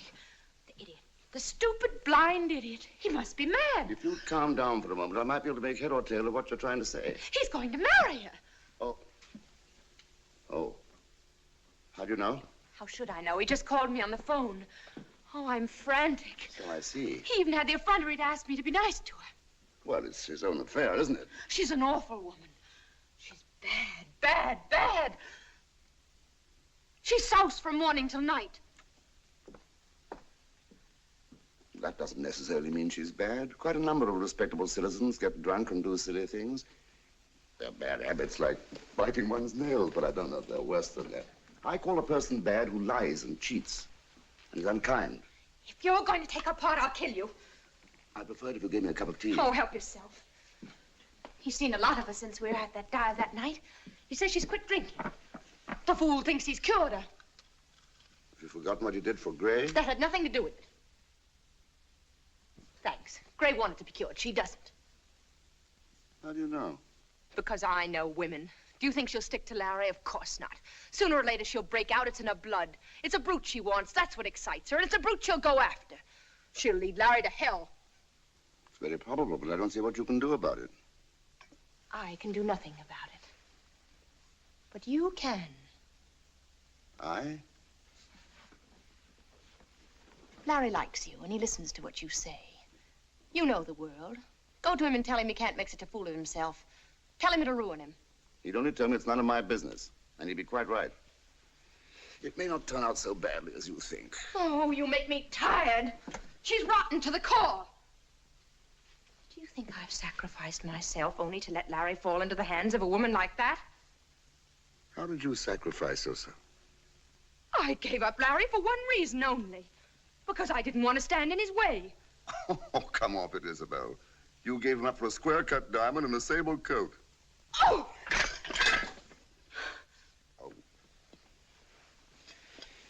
You know, your Uncle Elliot wouldn't have thanked you if you'd broken one of his Crown Derby plates. They were made for the Duchess of Dorset, and they're priceless. Pick up that bread and butter. Pick it up yourself. And you call yourself an English gentleman? No, that's one thing I've never done. Oh, get out of here. I never want to see you again. I hate the sight of you. I'm sorry for that, because the sight of you always gives me pleasure.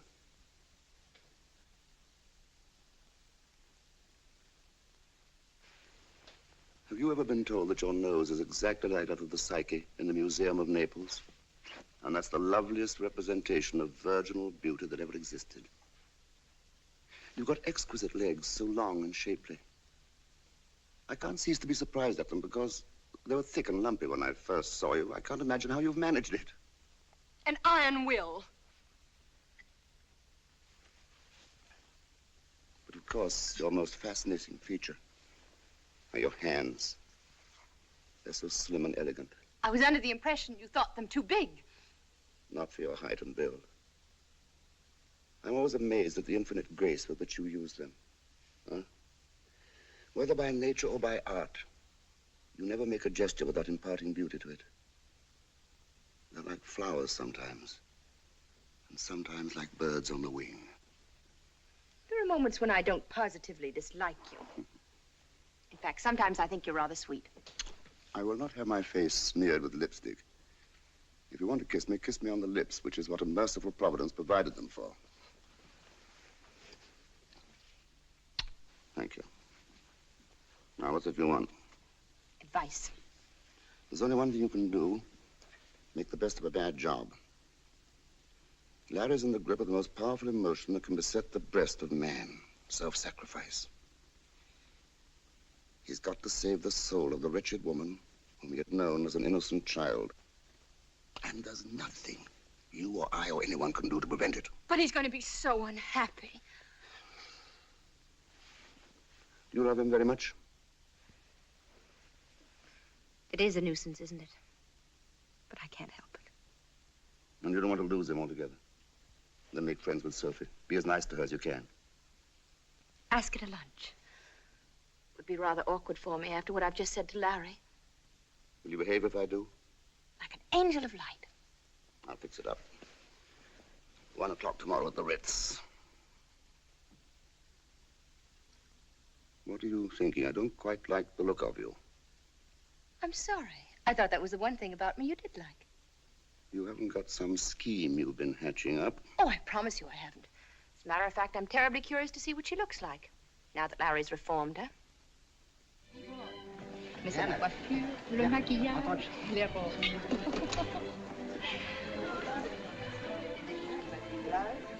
Oh, there you are. Excuse me. Mr. Malm's table? In the lounge, monsieur. Thank you. Larry, you like it? You look fine. Come on. Hello, Larry. Well, Miss Keith. How do you do? It's certainly nice to see you. Hello, Sophie. Oh, hello, Isabel. Sophie, I'm so happy for you. Thank you. Hello, Larry. Here they are. Thank you for asking us. Hello, Gray. Hello, Larry. Isabel tells me you're feeling much better. Better's not the word for it. I feel great. I haven't had to take a sleeping pill since the night we went out together. I'm your press agent. If you ever hang out your shingle, let me know. I'll do that. Oh, a cocktail. No, thank you. Here. No, thanks. You don't mind if we do? Oh, no, of course not. Go right ahead. Oh, look. Uncle Elliot. He behaves exactly as if the Ritz were his private house. I'm sure he's telling them all how pleased he is they were able to accept his invitation. I'd rather not discuss it. Allons déjeuner. Isabel? That bloody woman. How do you do? It's charming to see you again. May I offer you my best wishes? I hope you'll be very happy. Thank you. The same to you. Thank you. Cocktail, Elliot? No, I would not like a cocktail. I drink nothing but Vichy. Look at her. You all know her, of course, the Princess Edna Novimeli. You never think she was an American, but I knew her before she came over here from Milwaukee. And that frustrated old maid secretary of hers. If you ask me, they look like a couple of fugitives from Madame Tussauds waxworks.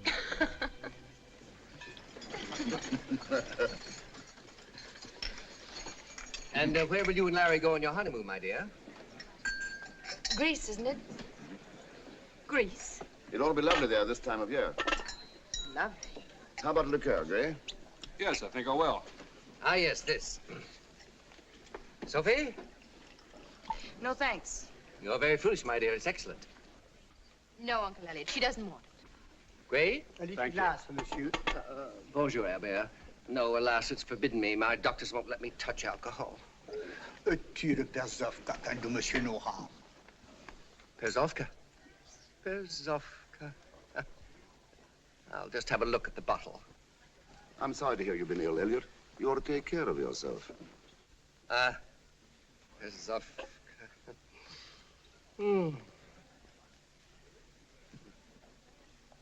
It can't hurt me for once.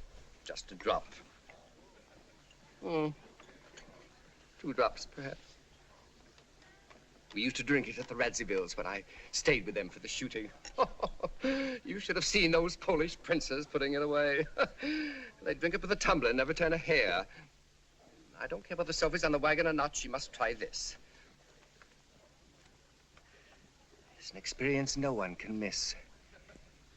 It's like listening to music by moonlight. I'd rather not. Isabel? I smell. That's the herbs they put in it. Oh, very good. Can we have some of this at the apartment? Certainly, I'll have a few bottles sent around. What did you say it was like, Uncle Elliot? Like listening to music by moonlight.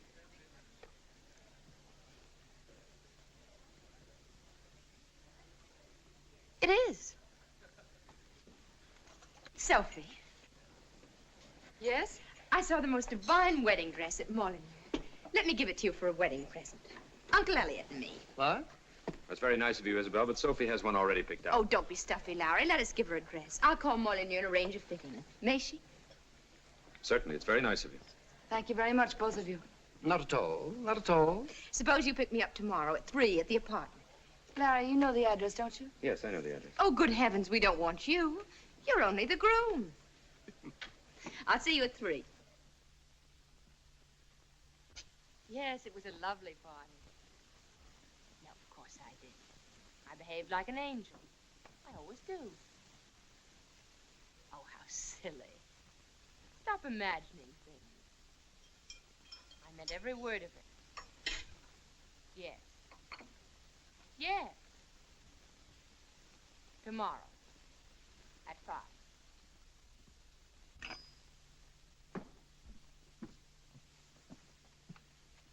That was Somerset Maugham on the telephone. He always gives me the queerest feeling. As if he were leading other people's lives for them. But I dare say that comes of being a novelist.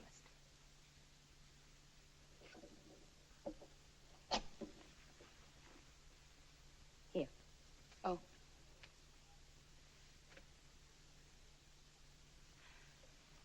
Thanks. Mr. Maugham. I called him a stuffed shirt that night, didn't I? What does it matter? That's all past. You weren't yourself. Your mind was miles away when I came in. Where was it, with Larry? No, right here I was thinking. What? You always wanted Larry for yourself. I've always wanted to see him happy. You hate me for marrying him, don't you? No. I don't hate you at all. I'd hate anyone or anything that came in the way of his happiness. I'll be a good wife. I hope you will. I was before. I know you were. So if you don't misunderstand me. I don't. What are we getting into? Coffee? Ice? No, thanks. I'm going to have a drink. Oh, look. Uncle Elliot sent the Perzovka. The what? Don't you remember? He raved about it yesterday. Oh, yes. The Perzovka. Poor Uncle Elliot. He exaggerates about so many things, but for once he's right. I love the color. Like the green you sometimes see in the heart of a white rose.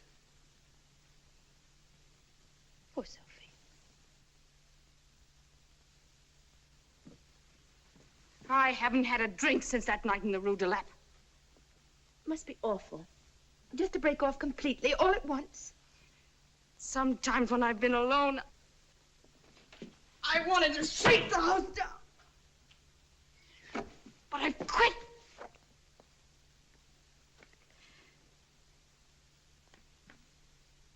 Yesterday at the Ritz was tough going. I know, I saw it. Did you? Did I show it? Only to me, I think. It meant something to me. Larry, you mean? Larry's happiness. He's good. He's really good, Isabel. I was gone. Lost. Gone.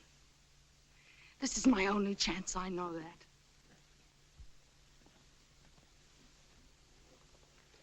Excuse me. Is the car here? Yes, ma'am. Could we talk more? Of course, as much as you want. Will you wait for me? I've got to pick up Joan at the dentist's. I promised I would. Your baby. How old is she now? 7. Here.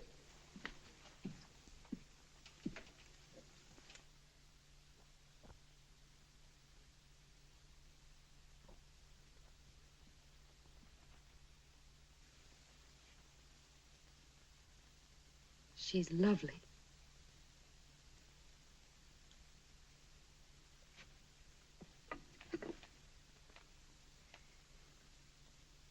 Linda would have been 9 in November. This November that's coming. Stay here. I'll be back and we can talk.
Sophie, elle a loupé du bon fric américain, hein? Sophie, mais elle appartient à Stuttgart, qui radine tous de Chicago. Il était un dictionnaire. Alors, t'as trouvé ce que tu cherchais? Et la ferme, toi, ça c'est pas tes oignons.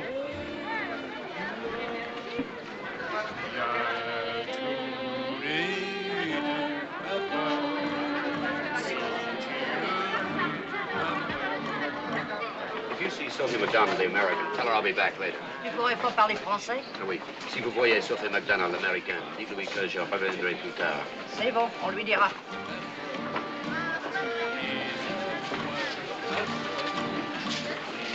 Qu'est-ce que tu tâches?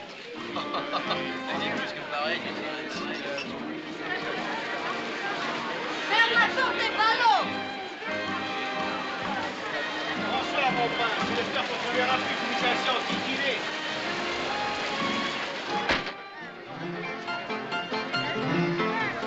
Il y a le resto qui rapplique.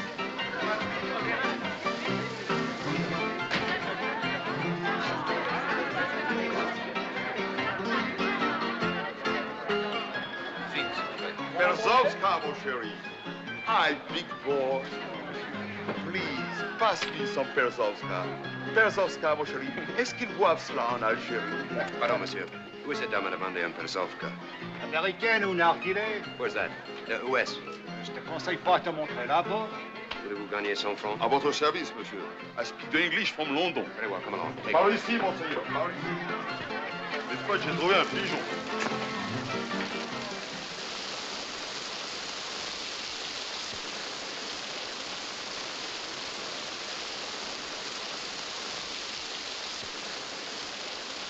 It's better I do not go in, monsieur. I will wait for you there.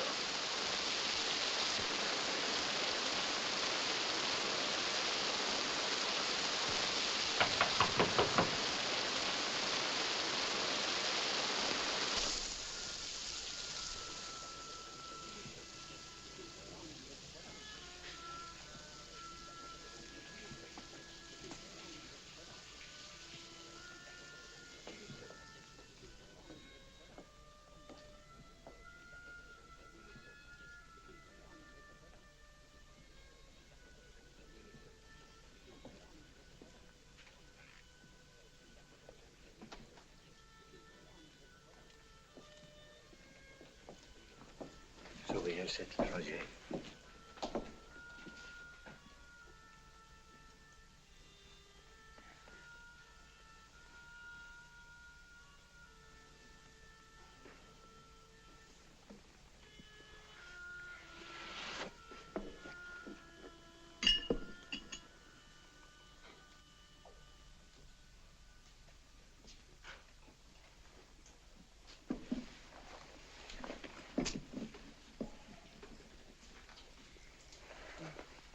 Come on, Sophie. Let's get out of here.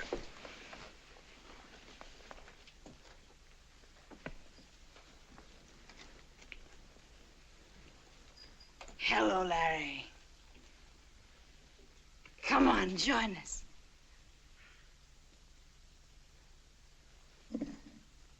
Perzovka. You must try some. It smells nice.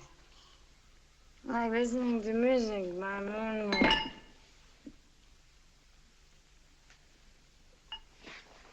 Come along, Sophie. Up you go.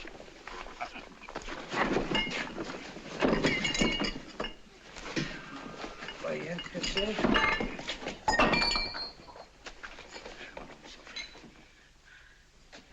Come with me now. I'll buy you a drink someplace else. Come.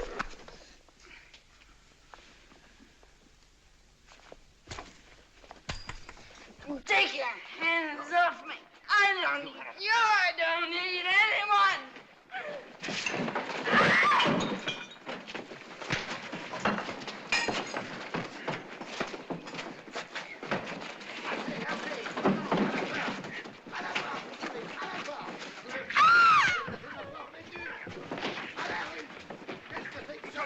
Foutez-moi la paix! À la rue!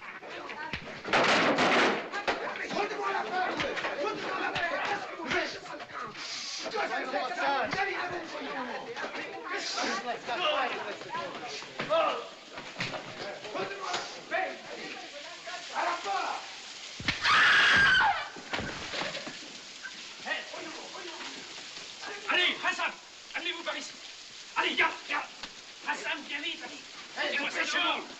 vous, je peux pas la police. Écoutez-vous, hein.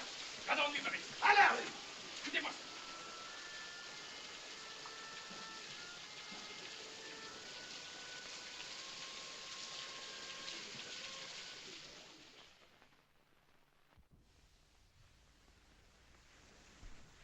That was the very last I saw or heard of Sophie MacDonald for almost a year. As a matter of record, it's the very last any of us knew of her. I settled down at my cottage on the Riviera near Cap Ferrat to finish my book. And then one day, the police of Toulon sent for me. Chaleur, Sainte Mère. Un vieux lot de mer comme toi qui se plaint de la chaleur. Alors, qu'est-ce que tu me racontes? C'est un peu fort. Écoutez-moi, ce n'est pas seulement la chaleur, décidez-moi comment... Monsieur Mom. Bonjour, monsieur le commissaire. Good morning, Monsieur Mom. I see Monsieur Mom wears the Légion d'honneur. I have that distinction. I must apologize for being obliged to inconvenience a person of your distinction. Well, I assure you, nothing could make me happier than being of service to you. Now, about this. Yes, this is a very dirty business, monsieur. It appears that the woman, Sophie MacDonald, had a very evil reputation. She was brutally murdered. What? Her body was fished out of the harbor. The throat was cut from ear to ear. Dreadful. N'est-ce pas? C'est épouvantable. Alors je ne comprends pas, monsieur. How does it happen that a person of your age and respectability should be acquainted with such a character? I knew her very slightly. This volume was found in her room. If you will examine the autograph page, you will see it hardly suggest that your acquaintance with her was as slight as you claim. Mignonne, allons voir si la rose. Mignonne. My sweet, let us see if the rose... If you're suggesting I was her lover, you're mistaken. It would be no affair of mine, and without wishing to say anything offensive to you, I must add that from what I've heard of her proclivities, I should say that you were not her type. I'm prepared to take that as a compliment. Nevertheless, it is evident that you will not address a perfect stranger as my sweet. That line, Monsieur le Commissaire, is the first of a celebrated poem by Ronsard, with whose works I am certain a man of your education and culture must be familiar. Ronsard. Ronsard. Oh, Ronsard! Évidemment, tout le monde connaît Ronsard. Of course, I studied Ronsard at school, but with all the work I have to do, I must confess that line has escaped my memory. As a matter of fact, I signed this book for her years ago in Chicago. Hello, Mr. Mom. Larry, I didn't know you were here. I thought you were living in Sanary. Yeah, they sent for me. Have they told you? Yes, it's dreadful. I've just seen her at the morgue. I had to identify her for the police. Pardon, Monsieur Mom. You know this individual? I do. He's an American citizen. His name is Lawrence Darrow. And what do you know of Monsieur Lawrence Dorel? He's a student, a young man of impeccable character.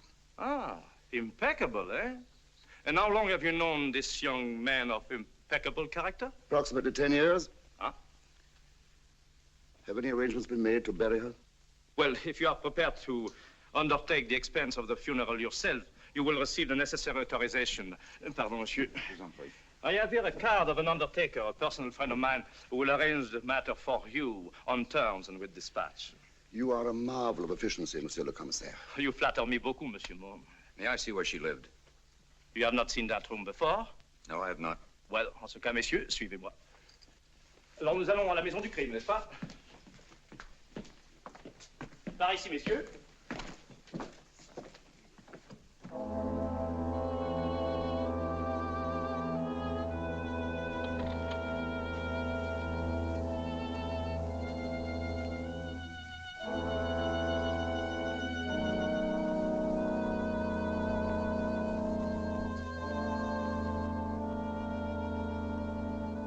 Look,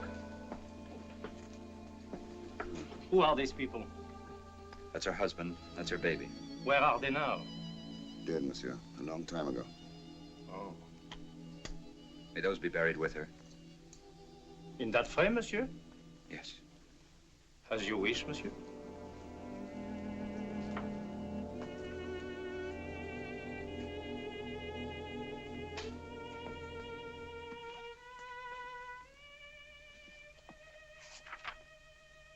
This is the ode of Keats that I read to her when she was a very little girl. I remember you mentioned it that night in the car on the way from the Rue de Lep. It's something I've always remembered her by. The day is gone and all its sweets are gone. Sweet voice, sweet lips, soft hand and softer breast. Warm breath, light whisper, tender semitone. Bright eyes, accomplished shape and languorous waist. Faded the flower and all its budded charms. Faded the sight of beauty from my eyes. Faded the shape of beauty from my arms. Faded the voice, warmth, whiteness, paradise. Vanished unseasonably at shut of eve.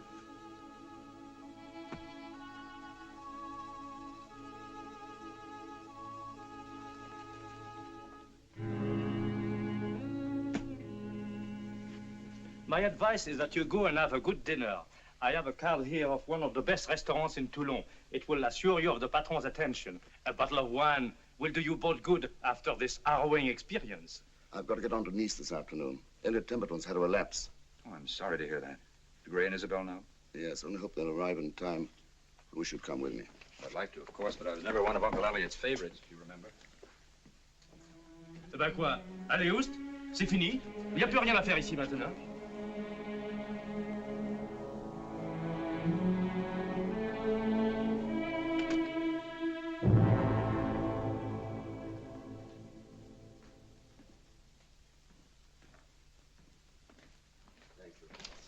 Good afternoon, Joseph. Good afternoon. Good afternoon. I'll let Mr. Templeton know that you're here, sir. How is he? Very weak, sir. The doctors say there's no hope. May I speak to you on a very delicate matter, sir? Of course. The time is growing short, and Mr. Templeton should receive the last sacraments.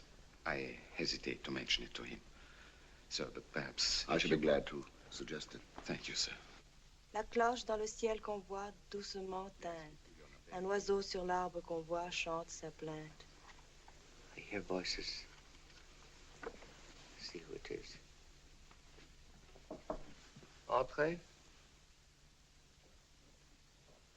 Mr. Mom, Mr. Dell. Ah, my dear fella, how very nice to see you. And Larry. Well, this is a surprise. Sit down. Sit down. Mr. Mom said you were sick. Did he? Well, I am sick. But you don't look it. You look extremely well. Well, really now, young Mr. Larry Darrell, that's the most sensible thing I've ever heard you say. Of course, he's right. It's only a temporary indisposition. Got the Grand Duke lunching with me on Sunday, and I've told my doctor he must put me to rights by then at all costs. It's too bad this should have happened just now.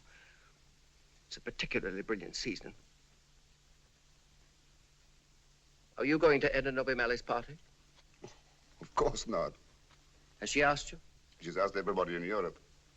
She's giving a great do. Fancy dress. Fancy dress. She hasn't asked me. It's a deliberate insult. Oh, don't be ridiculous. Why should she want to insult you? It's just an oversight. I'm not a man that people overlook. But perhaps she doesn't know you're in the south of France. Don't be ridiculous, Larry. Everybody knows I'm in the south of France. It's going to be the best party of the season. If I was on my deathbed, I'd go to it. Never mind, old boy. It may rain the night of the party. That'll ruin it. I never thought of that. I'll pray for rain as I've never prayed before. The old witch. She'd never have got anywhere if it hadn't been for me. Now, she doesn't invite me to the greatest party of her career. Fireworks, my dear fellow. There are going to be fireworks. So unkind. I hate them. I hate them all. They've eaten my food and drunk my wine. I've run their errands for them. I've made their parties for them. What have I got out of it? Nothing. Now that I'm old and sick, they have no use for me. They don't care whether I live or die. Not one of them. Oh, it's so cruel. I wish I'd never left America.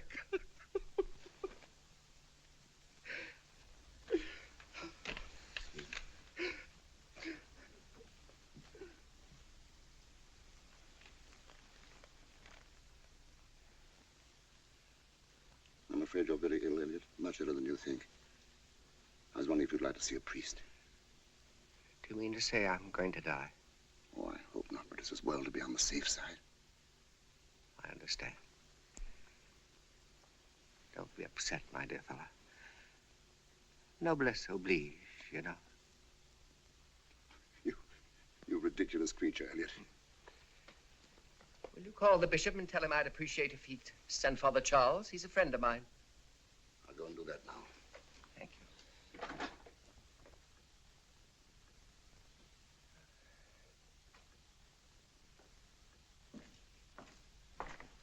Well, may I borrow your car for a few moments? Of course. I thought I'd run over to Princess Novamali's house.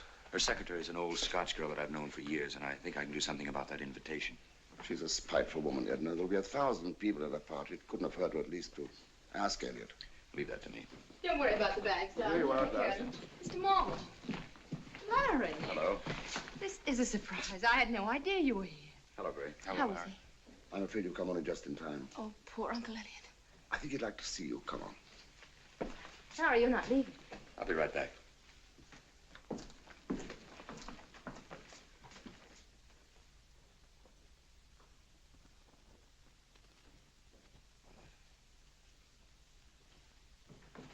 Bonjour, mademoiselle. Ah, bonjour, madame. Donnez-moi votre manteau. Oh, merci.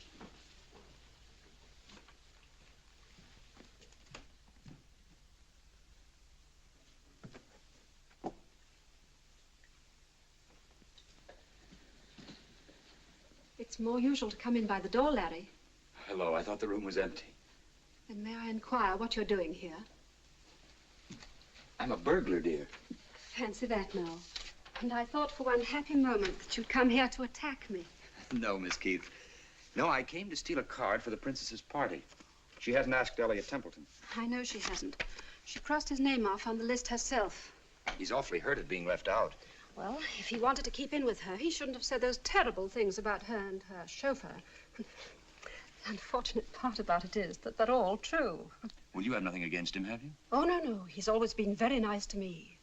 He's a gentleman, and that's more than you can say about most of the people who come here to fill their fat bellies at the princess's expense. Oh, come, Miss Keith, be a good sport. Give me a card. He won't come. He's dying, and it'll make the poor old man so happy.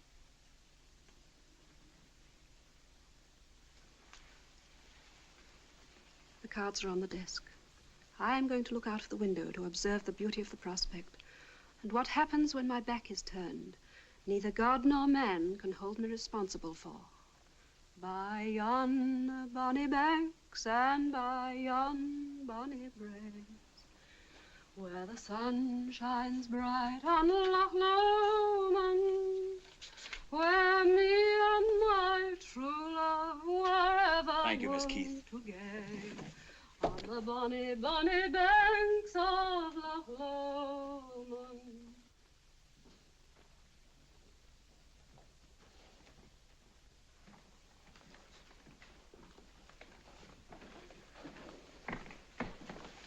Our poor friend is very low. He was a good man. His defects were on the surface, but he was generous of heart and kindly toward his fellow creatures. You may go in now.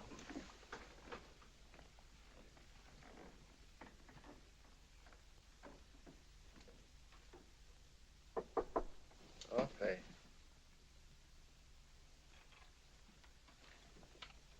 A great honor, my dears. I shall enter the kingdom of heaven with a letter of introduction from a prince of the church. I fancy all doors will be open to me. I'm afraid you'll find the company very mixed. Don't you believe it? There'll be none of this confounded democracy there. I shall pick and choose my company as I always have. No. Please don't draw the curtains. I always love this time of afternoon. Why don't you have a drink, my dear fella? You always have a drink this time of day. I have had it, thank you. Have you? Isabel, if you're going to make a scene, you will have to leave the room. I'm a rich man in my way, and I've left you everything I have. Oh, Uncle Elliot. No. Gray, come here. I understand you have a job in Prospect. Yes, a roommate of mine in college has offered me a job in his business. My idea is to go back and see if I can raise enough money to start up my father's firm again. It's still in receiver's hands. Splendid. You have the money now, my boy. Letter from Mr. Templeton, sir. It's marked urgent. Yes. You better stay.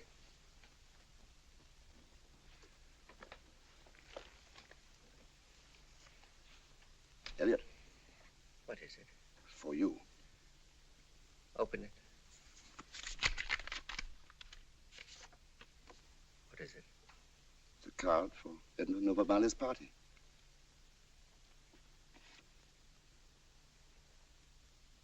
Yeah, what did I tell you? Get a pad and envelope. I'll reply. Oh, no, please, don't bother about that now, Uncle Why not? I've always been a man of the world. There's no reason why I should forget my manners as I'm leaving it. Are you ready? Yes, sir.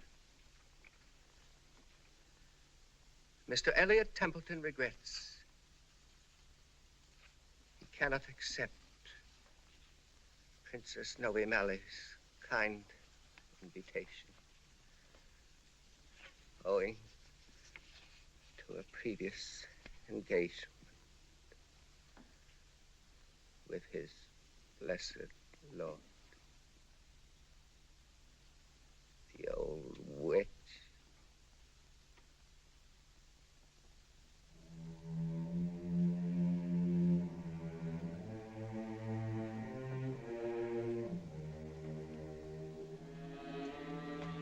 Pardon, madame, but Mr. Darrell wishes to know if the chauffeur might drive him to the station. Station? He's leaving? Yes, madame. At 10:30 for Paris. But he didn't say. Yes, of course. Yes.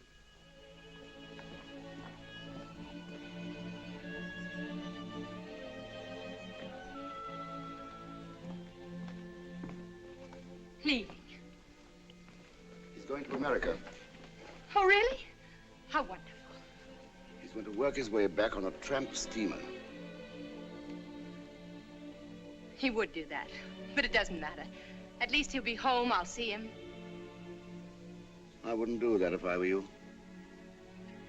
But you're not me. All my life, I've done the things other people have wanted me to do. From now on, I intend to do the things I want to do. I intend to see as much of Larry as I possibly can. It may cause you a lot of pain, my dear. I know, but it's a pain that's heavy.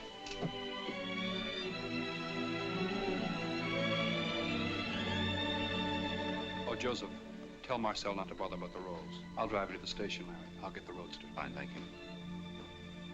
You're on your way again. Yes. Sorry I can't stay for the funeral. I have to catch a boat. So you're going back to America at last. That's right. And what are you going to do? I thought I might take a job in a factory or a garage. I've always liked machinery, and besides, when I'm washing a car or tinkering with a carburetor, my mind's free, and at the same time, I feel I'm accomplishing something. And after that? I don't know. I might buy a taxi. A taxi? Why not? It's a good life. You're always on the go. You meet a lot of different people.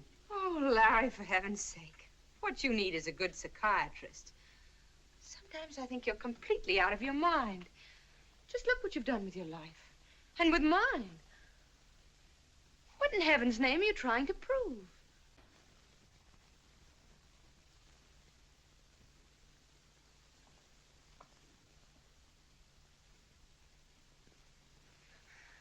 I'd hope you'd come back to the States with us. Gray's going into business again, and he'll need all the help he can get. Larry, you've no idea what you've done for him. He spoke of it again only yesterday. You can't see the change, but I can. When you're around, he's different. Much like his old self. Gray's all right. He doesn't need me. But suppose he does. Suppose something goes wrong again and he has another breakdown. You can't imagine what he went through the last time. It wasn't just a matter of headaches or nerves. He was sick, really sick. Larry, I've never told this to anyone before, but for months and months we had to watch him every minute. It wasn't just losing his money and the business his father had built up. It was more than that. He blamed himself for all the things that happened to those little people who trusted him with their savings. I honestly believe that if it hadn't been for the children, he'd have killed himself. Well, there's nothing so surprising about that, Isabel. I don't suppose there's a man or woman living today who hasn't felt that way at least once in their lives. The wonderful thing about life is that most of us get a second chance. I got a second chance. Right at the moment when I thought there was nothing in the world worthwhile living for. Do you know what it means to see another man give up his life for you? Do you? Have you ever thought what it is to walk the streets at night knowing that you're walking in another man's shoes? That someone deliberately died so that you might go on living? Listen. Do you remember that night in Chicago when we talked at the country club? I told you then that I didn't think I'd ever find myself. Well, I haven't yet. Completely. I found some of the things that I was looking for, and someday I may find them all, but in any event, I'm going to keep right on looking. It isn't easy and it isn't fun. I've known moments of futility and frustration. But that's all past now. Past and done. I know what lies ahead. I know where I'm going. And Gray, in his own way, can do the same thing because this is his second chance. And I know he'll come through. All right, suppose he does. And what about me? Doesn't it mean anything to you that I love you? That I've never loved anybody else but you? That my children might have been your children? That... Oh, why didn't I marry you when I had the chance? I could have. You know I could have. That last night in Paris, you were ready enough to give up all this foolishness for me. If I just had brains enough, I could have saved you. But no, I threw you out. I thought I was being so noble, remember? Look at me, Larry. You know you love me. You know that you've always wanted me. Say it's true. Say you know it's true. Oh, Larry, I love you. I love you. Promise you'll come back with us. Promise you will.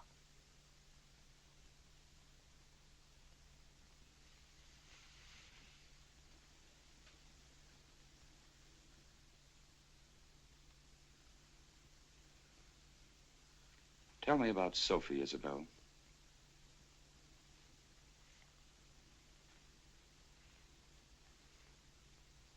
Sophie? What about Sophie? That afternoon she came to your apartment. Did she have anything to drink? Yes. Berzovka? How did you know? Isn't it strange that she should have asked for such an unfamiliar liqueur? She didn't ask for anything. She just helped herself. I had to leave to pick up my daughter at the dentist's. And when I returned, Sophie was gone and the bottle was empty. When you found Sophie gone and the bottle empty, weren't you surprised? I thought she got tired of waiting. When I noticed the bottle was empty, I thought the butler had drunk it. I very nearly spoke to him about it. You never were a very good liar, Isabel. You don't believe me. Not for a moment. Then don't.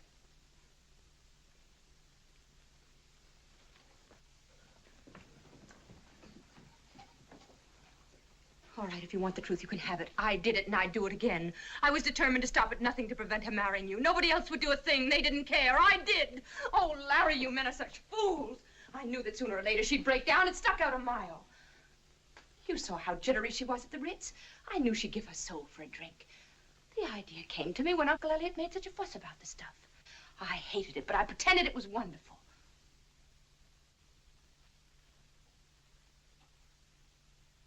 I knew if she had a chance, she'd never resist. That's why I offered to give her a wedding dress. I made up my mind that if I found Sophie had not touched the bottle, I'd make the best of things and try to be friends with her.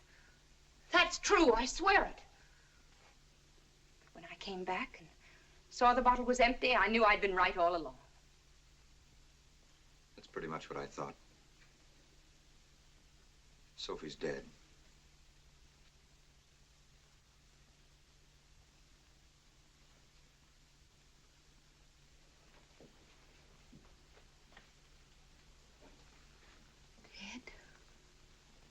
Her body was found in the harbor at Toulon. She'd been murdered. Oh, how horrible. Do they know who did it? No.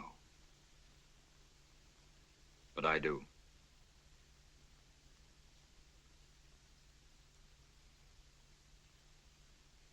There's no need to be shocked about Sophie any longer, Isabel. I've had the feeling all day that Sophie is where she would want to be most. With Bob and Linda. Oh, I know it's a very usual and simple way to look at it, but it's comforting.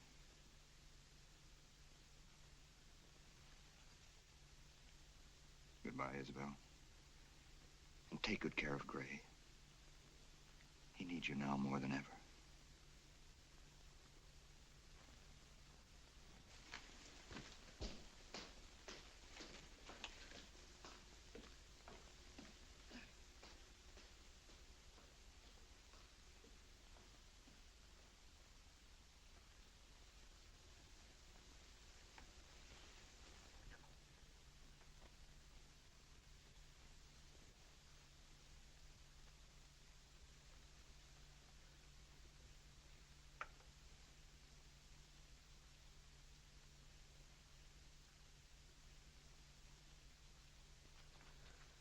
He's gone.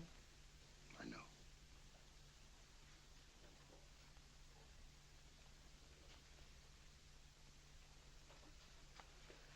I've lost him.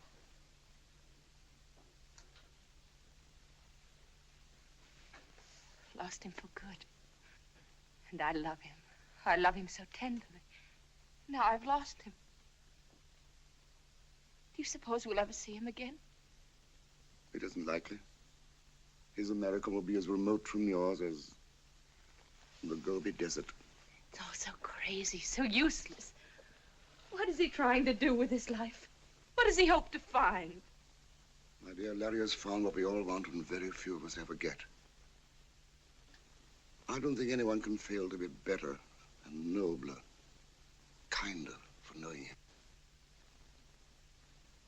You see, my dear, goodness is, after all, the greatest force in the world. And he's got it.